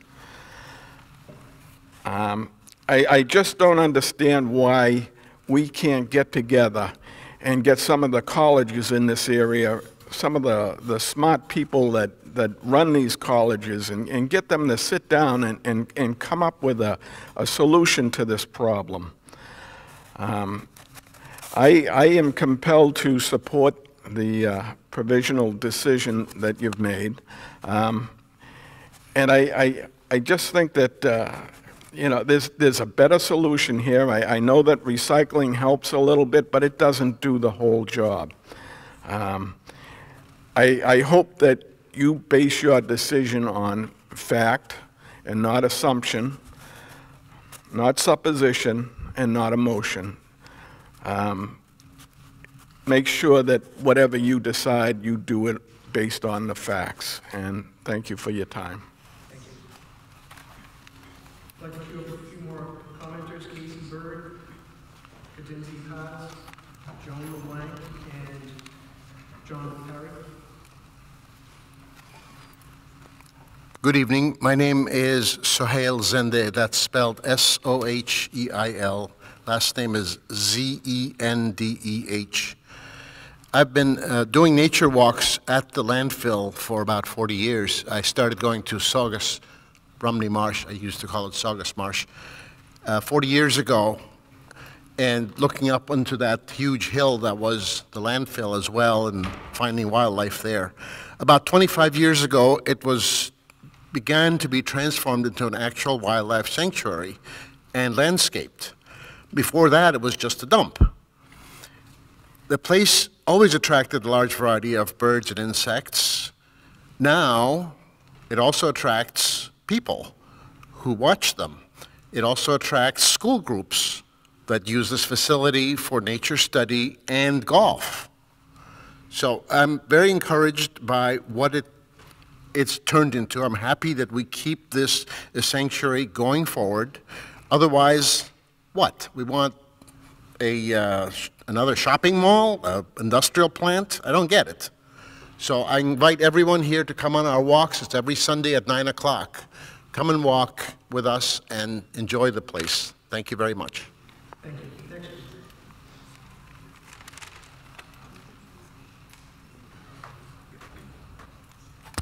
Hi. Thank you for having us. My name's Deborah Daigle. I'm a resident at the Point of Pines. I've been there for almost over 3 decades. My house used to be white, and now it's black. The soot's increased over the past decade by inches. I can't keep my house clean. Besides being a resident of the Point of Pines, like you, I served the state, the Commonwealth, for over 3 decades. I worked through 5 governors. I worked through 6 state agencies, one of the first ones being I was one of the first 12 people hired at the Mass Water Resources Authority. Being in the Pines, we endured a lot already. I was working for the Water Authority when there were combined sewer overflows that dumped right out next to the yacht club, human feces on our beach. and years of being able to, not being able to take a walk or open your doors because the stench was so bad. It was one of the reasons why I was so committed to being a civil servant. I remember being overjoyed when the dolphins came back into Boston Harbor because it finally meant that there was sea life that was recouping from the disaster of all the years of dumping into the Boston Harbor. I look so forward to being down that beach. I always loved the ocean. And I was overjoyed to be able to finally walk and swim in the Point of Pines. What's happened over the last decade has been atrocious. I vehemently oppose the expansion. Not only that, I can appreciate everybody doing all their wandering and watching birds, but I'm here to tell you that I've survived cancer. I've been diagnosed with MS, which, as we know, is a result of heavy metal toxic poisoning. And most recently, I got a call last week that there's spots all over my lungs that they can't identify. So while everybody's happy with the bird sanctuaries, I'm here to tell you that there's some real serious problem with people's health. I served as a director for half of my career at the Executive Office of Health and Human Services. And while I'm no scientist, I'm old enough to remember when we were allowed to burn trash in a barrel in our backyard for leaves when I was a kid. And that was done away with because everybody knows that burning causes toxins. And even back when I was a kid and we burnt, there weren't the chemicals that are in the mattresses for flame retardant. There wasn't BPA in the plastic. There wasn't any of those things. And here I am with 2 big recycle bins going out every other week. I'm eating all organic. I'm doing whatever I can do to try to be healthy, and I'm getting sicker and sicker.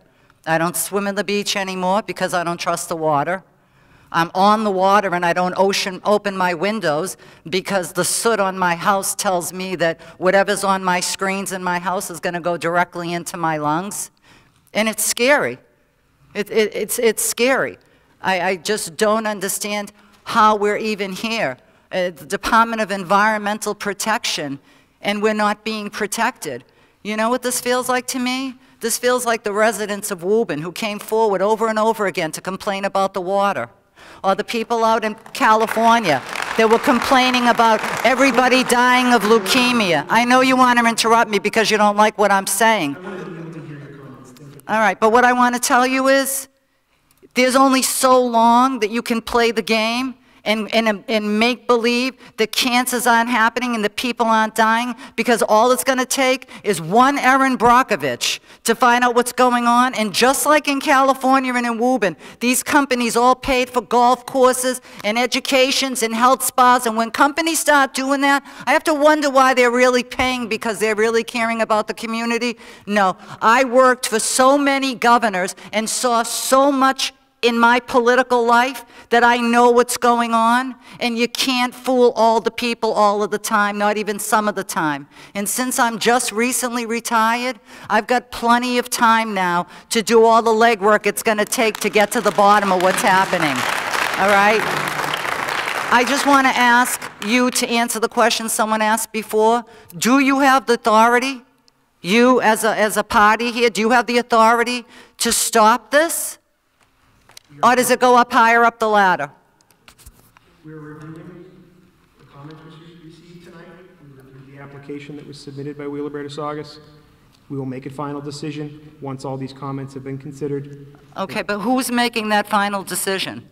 Is it one person or all of you? We're not here to answer questions, and I know that might be frustrating.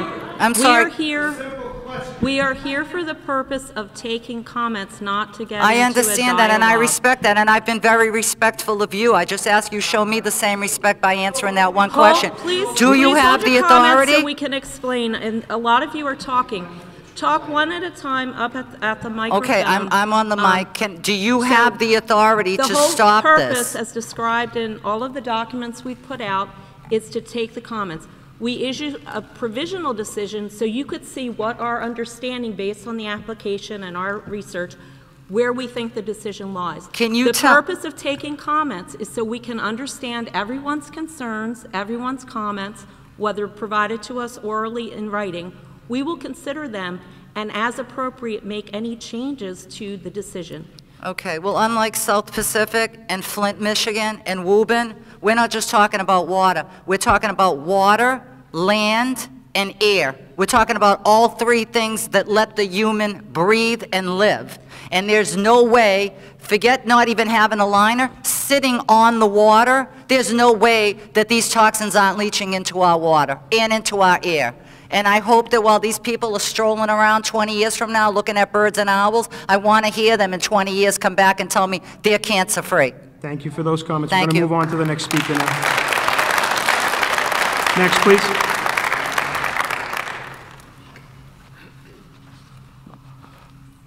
John Polcari, P-O-L-C-A-R-I, Revere. My affiliation, I'm an officer of the Point of Pines Beach Association. We own and manage 30 acres of dunes and beach right at the mouth of the Pines River, just beyond the yacht club. As an organization, we oppose the expansion. Personally, I can't do any better than Representative Vincent in terms of the reasoning, but I as a practical engineer, I want to know by what twisted logic can we allow the expansion of something that would never have been allowed to be built today. And that's where I'm going to leave it. Thank you. Thank you.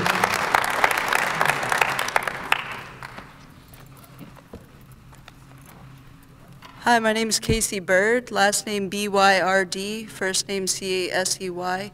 I'm from Appalachia. I am here in the Massachusetts area as a student for sustainability at the University of Massachusetts in Boston. I'm also on the Youth Advisory Board with Clean Water Action. I'm here to invite you into the green industry and the green world. It's a world where we really think about our future, not only your future, but my future, my children's future. And a lot of what I'm hearing today from, the people here remind me of Appalachia. Cancer, soot. In my community, if you stay there for 3 days, your mucus turns black. It's a real thing. And I really would love for you guys to reframe this question of how, instead of how can we expand or how can we get approval from the community for this, how can we safely and swiftly close this up and create a green economy? Thank you.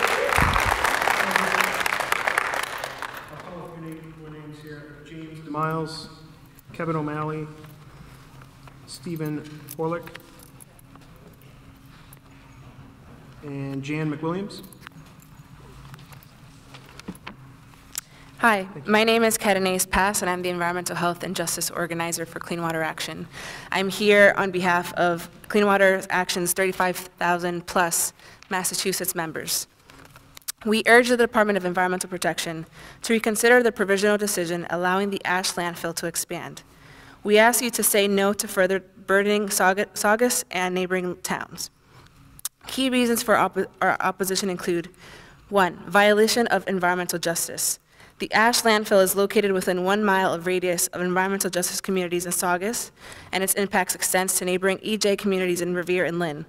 Where is the consideration of the additional burdens this facility expansion would place on these formerly designated low-income communities and communities of color? Where is the state's commitment to better protect these overburdened neighborhoods? Where is the proper groundwater monitoring to analyze local impacts on this unlined landfill?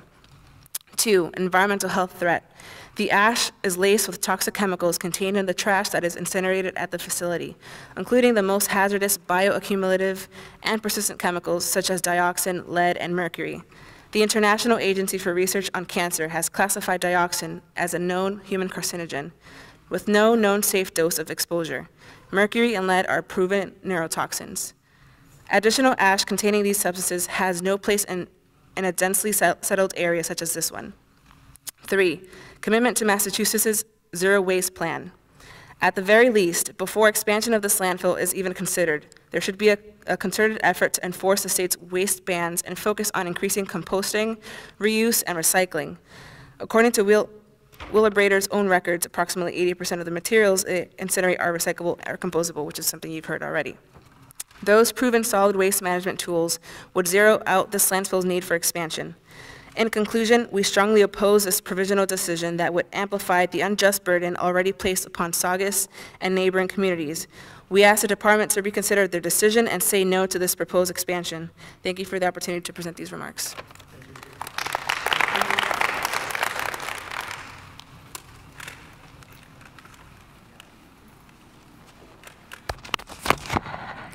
Good evening.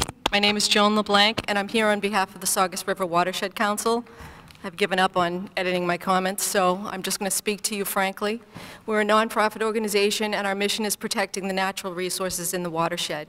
The geographic area of the watershed includes all of Saugus, significant portions of Lynn and Revere, as well as 8 other communities.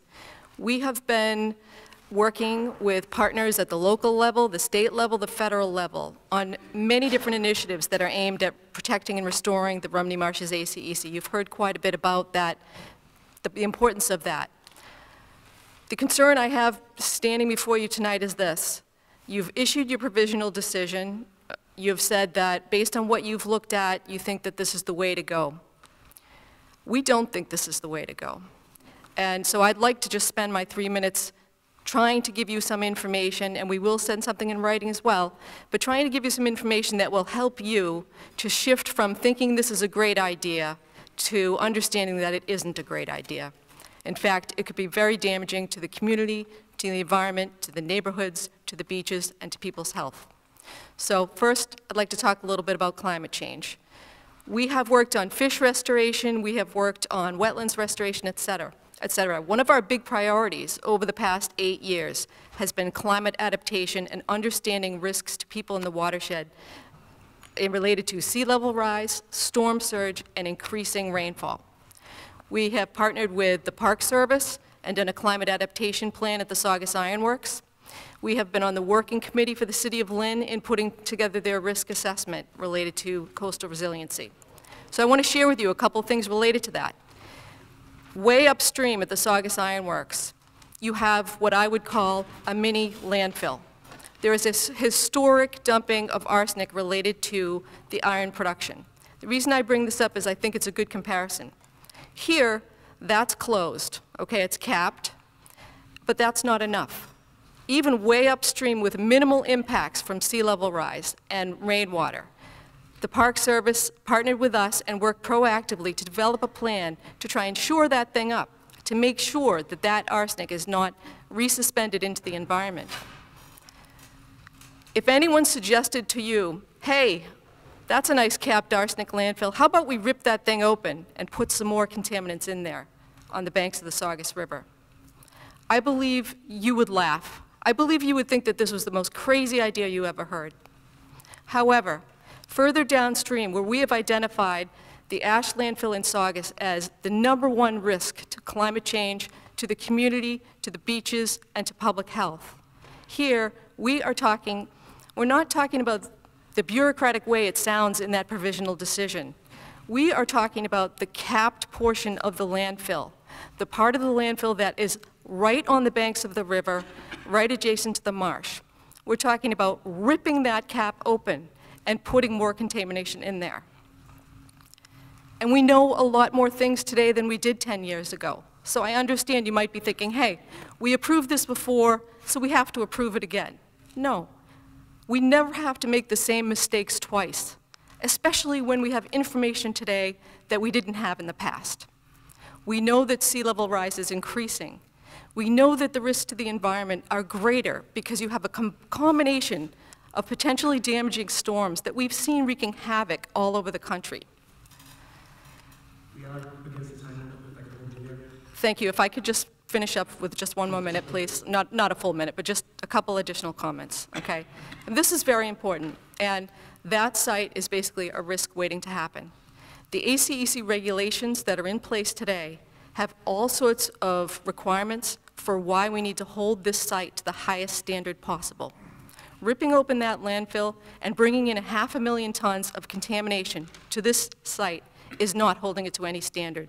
We have no monitoring of groundwater, no monitoring of surface water, no monitoring of sediments adjacent to that facility. There is no information that gives us any level of comfort that this is a good idea. And I need to make one final point, the bird sanctuary. Those plantings were required as environmental mitigation, the purpose of which is to mitigate the environmental damage related to bringing contaminants and disposing of them at that site. The capping of this landfill that's in place, the grassy cover now that this permit would rip up, is part of that habitat. So if anyone here does care about the birds, they would not support ripping open the bird habitat to bring in more contamination. Thank you very much. Thank you.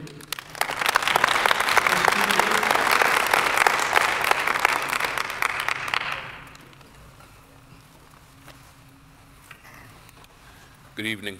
My name is Jim DeMiles, D-E-M-I-L-E-S. I reside at 12 Pevwell Drive at Saugus. And I'd like to start off by thanking all of the previous speakers for their passion, their point on, and when you stop and you think about it, I've been in this community with my wife for 33 years. And for 33 years, it's been the same thing, and it's been the same passion. With the Resco third burner expansion, my wife and I got involved. And with one of the local groups, SAVE, we did a health survey in Precinct 10. I believe we did about 800 households. The numbers were staggering. And when you went back in time to their parents, which was pre-acid scrubbers, and the health effects it had on their parents. So it was a little easier on them because people my generation, because we lived mostly with the acid scrubbers.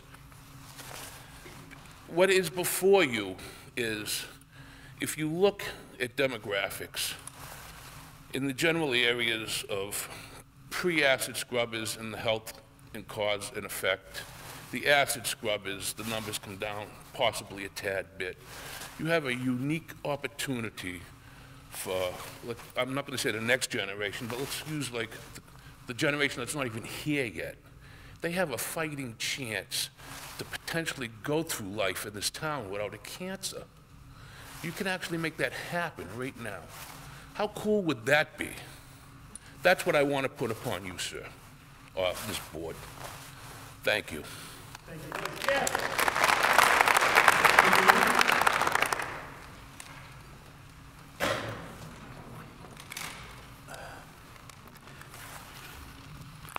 Stephen Horlick, H-O-R-L-I-C-K, town meeting member, precinct 8, been a Saugus resident about 25 years. Just want to go back about 25 years ago when we used to be able to put out so many different things in the trash.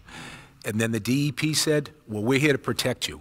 You can no longer put this, this, or this out in the trash because we want to keep that out of the environment. So now you can't send that to a landfill or to an incinerator or any place else. And during the past 20 years, my trash has got smaller and smaller and smaller for things I can no longer throw out. During that 20 years, you have given these people here at Resco a pass, that there have been extension after extension after extension to still dump this contaminated ash in a landfill where you force me and every resident of Massachusetts to put out less because you say you're protecting the environment by not allowing me to put things out in my trash. The stuff that I would have put out over the last 20 years is pale compared to all the extra ash they've been allowed to dump in that landfill for the past 20 years. There's been a lot of good people here.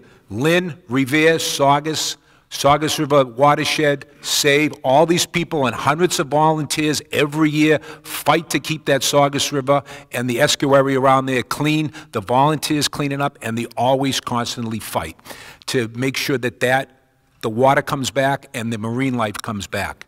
Now, if everybody's so concerned about renewable energy, then why don't you just shut it down and tell them to put up a solar farm?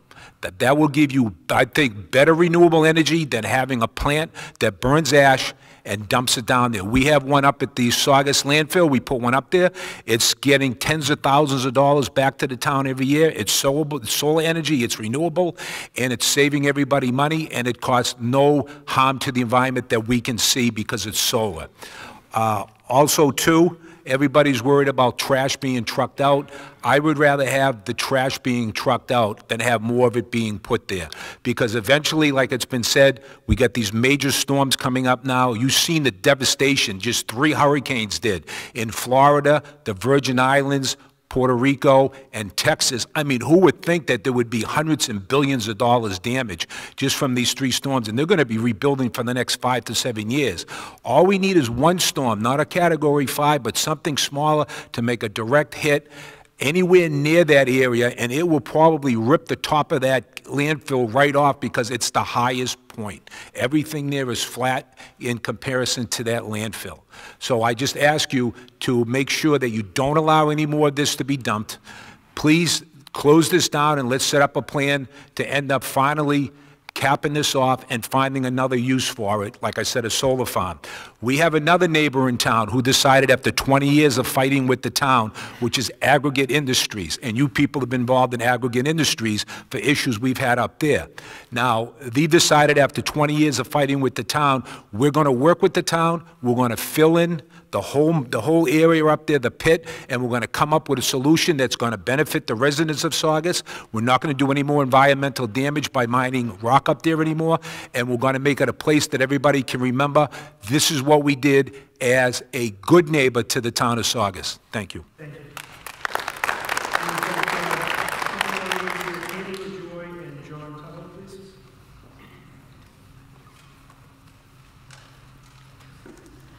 My name is, is this the right one? No, the other one. My name is Jan Sculla McWilliams, McWilliams. I've lived in Revere for over 40 years. I'm an educator. I raised 3 children in this city, and I'm standing here absolutely shocked that the same issue is still going on. I feel like I'm in some kind of a nightmare, and I can't get out. These people that have all testified before me have done such a wonderful job, and I have really nothing to add statistically to what they had to say. I'm very proud to be part of this active community.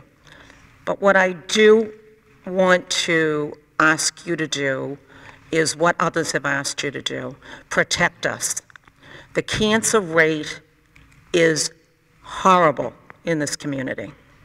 And we have been fighting this, we have been talking about this, we have been trying to do something like this forever. I was a community activist. I did a lot of work in Roxbury, and now I'm going to say the same thing that Deborah Daigle said. She's retired, I'm retired, and now I feel it's time to do something for the community that I've lived in. I'm asking you to please change your decision and close this facility, and together we can all come up with some kind of a way to make our towns a better place to be. But I'm also extremely angry and frustrated, and I do feel that if this does not happen, it is time for a lot of us in these communities to get together, and it might be time to, start thinking about a documentary, because this is just going too far. Thank you very much. Thank you. I also have one more name to queue up. Jim Connolly.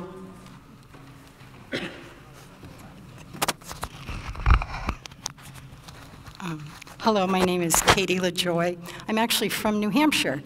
I'm a nurse, and I have a lot of experience with Wheelabrator. They had a facility in Claremont, New Hampshire, and luckily it is now closed. There's a lot of work done by citizens like this for about 20 years.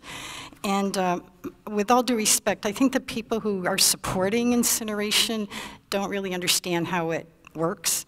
And this ash landfill does have a lot of toxic pollutants in it. So for people who think it's non-toxic, that's just not true.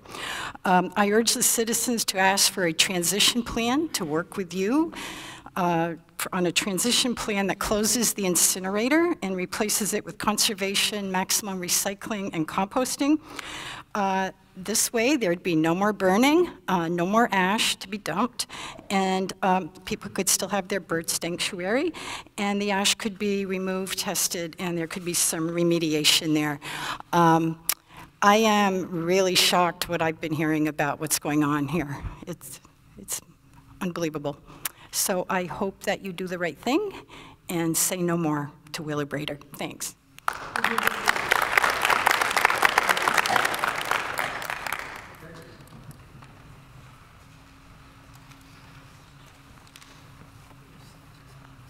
Good evening. My name is John Tuthill. I'm also from New Hampshire. Served many, many years as a representative on a solid waste district in New Hampshire, a district that was involved with Wheelabrator from the mid-'80s into the beginning of the 21st century, a long and difficult time for about 30 towns in the upper valley of the Connecticut River. Also served in the legislature in New Hampshire and dealt with issues involving the Department of Environmental Services in New Hampshire and the waste industry. I also would like to reiterate what my colleague Katie LaJoy has said, that it really is stunning to hear some of the things that have come out here this evening. I'm tremendously impressed by the citizens of these communities impacted and frankly dismayed at what I've heard this evening about the conduct of the Department of Environmental Protection over 2 decades. This really is simply unacceptable. And I would strongly urge you to revisit this decision to issue a provisional permit and to move in the direction of a transition to a safer and more fair system of managing our resources. Thank you.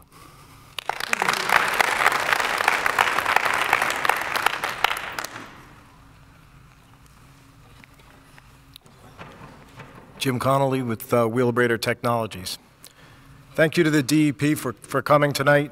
Thank you to the public who've come out to comment, and especially thanks to our supporters who've spoken tonight, and to the 1,200 or so who've given us cards or letters that we'll be submitting to the DEP. I'd like to just take a minute to clear up a few misconceptions that were put out by a number of speakers. First and foremost, the ash is non-toxic. It's a material that is, the definition of what is a toxic. I'm sorry. Please remember the rules tonight. Please be respectful of what the commenters talk about. The definition of what is a toxic or hazardous waste is made by the EPA, and they prescribe specific tests to determine if waste is in fact toxic or hazardous. Toxic or hazardous waste would not be allowed by permit into this landfill.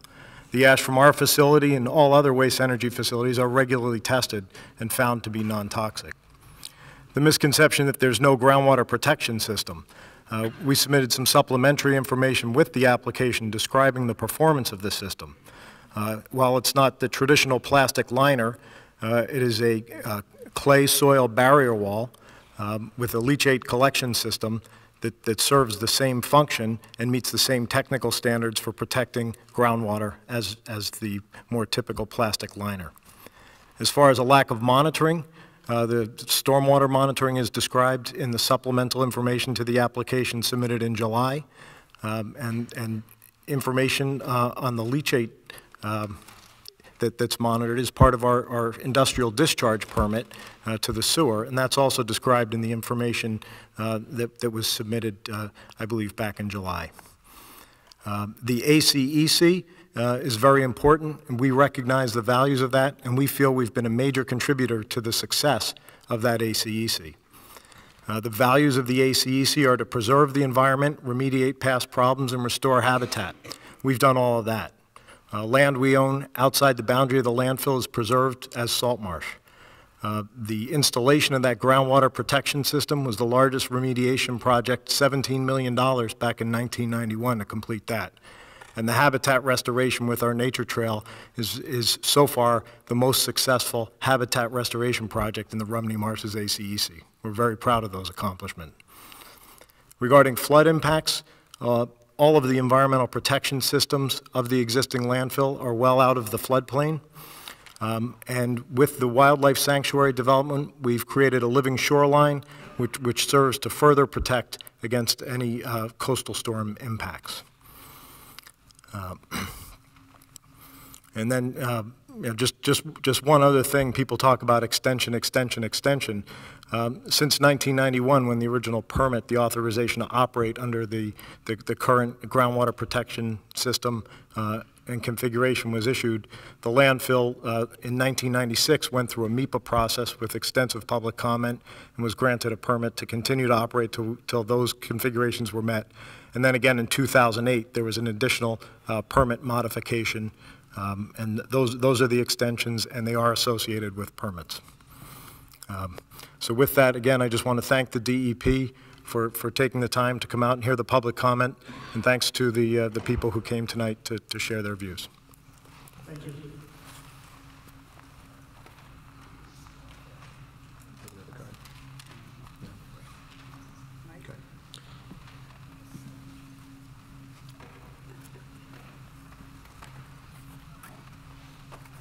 Good evening. My name is Michael Serino, S-E-R-I-N-O. I'm a lifelong Saugus resident, a town meeting member from Precinct 10, current chairman of the Board of Assessors, former chairman of the Board of Selectmen, and chairman of the Conservation Commission, former. I stand before you tonight in opposition to the Massachusetts Department of Environmental Protection's decision to allow Wheelabrator Resco to dump an additional 400,000 cubic yards of toxic ash along the Saugus River and into the state's designated ACEC area, an area of critical environmental concern. The Wheelabrator toxic ash landfill is an unlined landfill. Considering today's updated environmental standards, the landfill would not be allowed to operate in Massachusetts. The Wheelabrator incinerator produces carbon monoxide, sulfur dioxide, and nitrous oxide, which results in noxious, toxic ash being dumped in the unlined landfill. The expansion of the Wheelabrator landfill is not in the best interests in regards to the protection of our environment. Some 40 years ago, when Wheelabrator Resco began operating, nobody had any idea of the potential health risks at stake. However, some 40 years later, we do know this. According to the Massachusetts Cancer Registry, Saugus has elevated cancer rates compared to the statewide average. Latest data from the Massachusetts Cancer Registry shows that Saugus has elevated cancer rates in 15 out of 23 cancer types studied. The expansion of the Wheelabrator landfill is not in the best interest in regards to the protection of the health of our residents. I honestly believe any further discussion of the Wheelabrator landfill should focus on quality environmental development of that site, which would provide jobs and new revenue opportunities for Massachusetts and Saugus. In conclusion, like my cousin Pam Harris, who was a member of the Board of Health in Saugus, who recently died from brain cancer, we have been dealing with this issue for many years. We need your help. I ask, when is enough enough?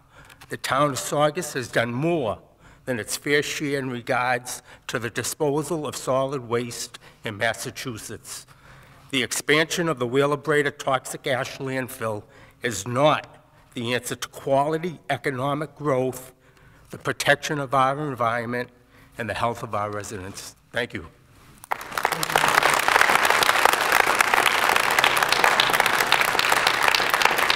Is there anyone here now who did not previously indicate the desire to present comment tonight, but who wishes to do so now? Thank you. Is there anyone else? Please come. not what I plan to do, but my name's Mary Lester, M-A-R-Y-L-E-S-T-E-R. You speak right into the microphone if you could. Thank you. I'm the chair of the Land Conservation and Saugus River Watershed. I live directly across from Resco. I can see the smoke tower, wipe dust off the window sills every day. When I was 37, I was diagnosed with stage 4 breast cancer. I'm looking for a way to get my son out of this area. None of you would move to where I am and raise your family. You can help us. You need to help us. It's not fair. Every other person on our street has cancer. Please help us.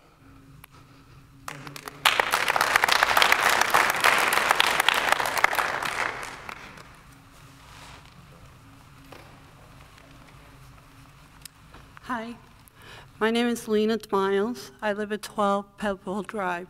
I'm on the Saugus Board of Health, but I'm not here as a Saugus Board of Health member. I'm here as a townie. For 33 years, we've lived in a neighborhood with Resco, Wheelabrator. Unfortunately, like some of the other folks, I'm 9 months out of cancer. Surgery, chemo, radiation, it's got to stop. The study that my husband spoke about, I went door to door, 19 communities. Every house in the neighborhood has some type of cancer. Every house in the neighborhood, some people have 2 to 3 family members with cancer. One of the gentlemen before me, Pam Serino, she had glioblastoma. That's a terrible way to die. And I'm a registered nurse, I don't know if I said that. So I've dedicated 43 years of my life to this, to health. And to be now one of the people that's got to have that type of care, that's pretty sad. You guys have to stop this. When we see the smoke coming out, we get woken up in the middle of the night, lots of noise, lots of smoke. You know, there's piles along 107. We've had people go up there and check it out. We don't know what's flying around. We have no idea. We keep talking about these health studies. Everyone talks a good talk. But when it comes to actually having action, I don't see it. I haven't seen it in the last 20 years. What I've seen is a lot of good people die. I saw my son's friend, 28 years old, died last year of leukemia. Where does it end? So you guys do have the power. You have the power to make this go away. We know we have to take care of the trash, but we also have to take care of the people. Because I tell you, I know what my cancer bills were, and that's a lot of money. I know what each chemo treatment cost. Because I'm not only on the end of taking care of people, I'm on the end now of being one of the patients. And it's got to stop. You need to stop this expansion. It's got to go away. 40 years? No way. Our poor kids in this town, you know, they talk about the children, they talk about these grounds as if it's a public park. Well, this public park, they have children running all over it. What are these kids going to do 30 years from now? What kind of cancers are they going to have?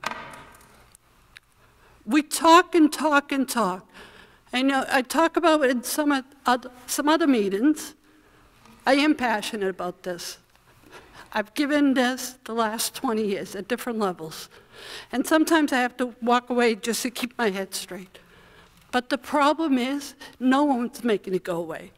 Because it's about the green, but it takes more green to take care of people. So you do have the power. Stop the expansion, please. Thank you. We have one more?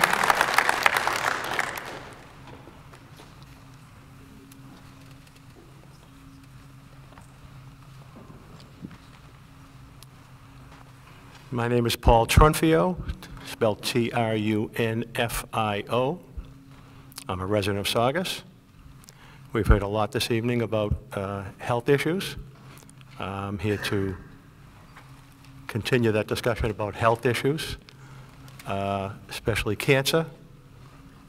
I'm a cancer survivor, and I have had numerous doctors with treatment. asking all of them, what is the cause of cancer? And they answer me, all of them, these are doctors of oncology, that they don't know the answer. It's either, and I get the same answer all the time, it is either environmental or it's genetic. That's how they answer me. In addition to myself, my wife is a survivor of cancer also, and I've confronted her numerous number of her doctors also of oncology, asking them the same question, and they answer the same way. So we hear an awful lot about cancer. I think it's probably the second or third most frequent cause of death behind heart attacks. And with all the improvements they've made on treatment, we still do not know the cause of it.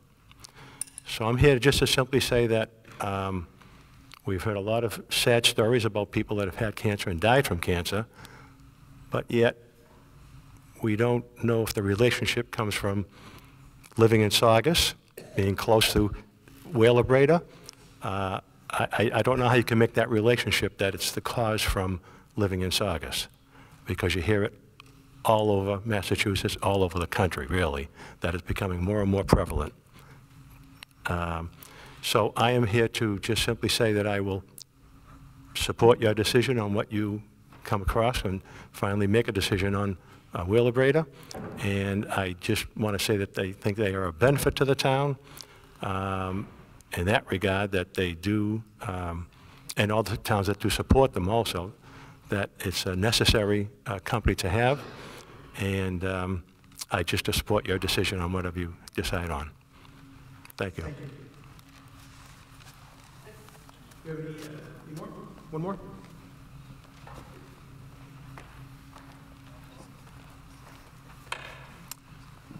Larry McWilliams, MC Williams, 666 Revere Beach Boulevard. Been living there for 44 years. When we moved there in '73, it had a vinyl siding on it, and it was white, but it wasn't very white. About 10 years into that, we decided to get better, the vinyl come out, so we did vinyl. But even for the last 20 years, I've been having to wash the vinyl, white vinyl siding at least 3 times a year with a hose, a power hose. And I thought, to tell you the truth, that this was from the airplanes landed in the Logan Airport with the, you know, the jet fuel exhaust coming down. But I realized tonight, after listening to this testimony, that it definitely couldn't have been that, because we have, you know, prevailing winds that are offshore, west to east, and the jet fuel would have been much more out to sea than anywhere near my house. And I just, from the testimony tonight about the dirtiness of the houses and on the windowsills, 2 days ago, I Windexed my car windows, and overnight we got a little bit of rain, so I went out the next morning and there was water on the windshield, and I put the windshield wipers on, and it was like swishing brown water back and forth. And I said to myself, that's definitely not jet fuel. And I realized tonight what it was. I had no idea about this. So I hope you're going to reconsider your application. Thank you. Thank you. Do we have anyone else here tonight that wishes to provide comment? Hello, Mark Panetta, 1 Bellevue Street in Saugus. I wasn't going to speak this evening because there's been so many wonderful speakers here, and I don't intend to be one of them. But I will tell you, hearing the testimony this evening, when I hear money, health, profit, death, and you got to decide, this is not something that's that complicated to look at. Whether it's cancer, we know that Resco, Wheelabrator, it's not healthy. We know that already. This application, there's so much talk about the birds and how important they are. This application is the eviction notice to those birds. This application doesn't improve anything. Before you can talk about expansion, shouldn't you talk about the end? How are you going to end this? How are you going to let this become the termination of this at some point? Because at some point it does have to end, whether they want it to or not. As a business, they're never going to just decide to just close it. That is incumbent upon us as a community to decide enough, and incumbent upon you as the agency that protects us to say, even if you expand it, we want to know when will this end. Because this is not, the application, this approval of this permit does not lead to any sort of resolution of the matter. And no matter what side you're on, should you at least agree that at some point this has to end? I urge you to reject this application and let this process begin to end. Thank you.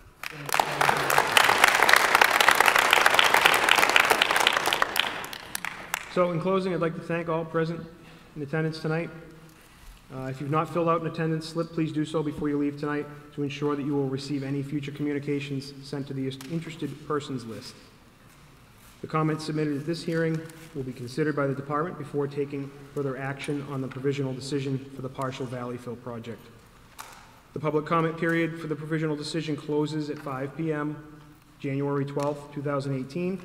Comments may be submitted to the department by email to wheelabrator.saugus.massdep@state.ma.us or by mail to the MassDEP Solid Waste Section, Northeast Regional Office, 205B Lowell Street in Wilmington, Massachusetts, 01887.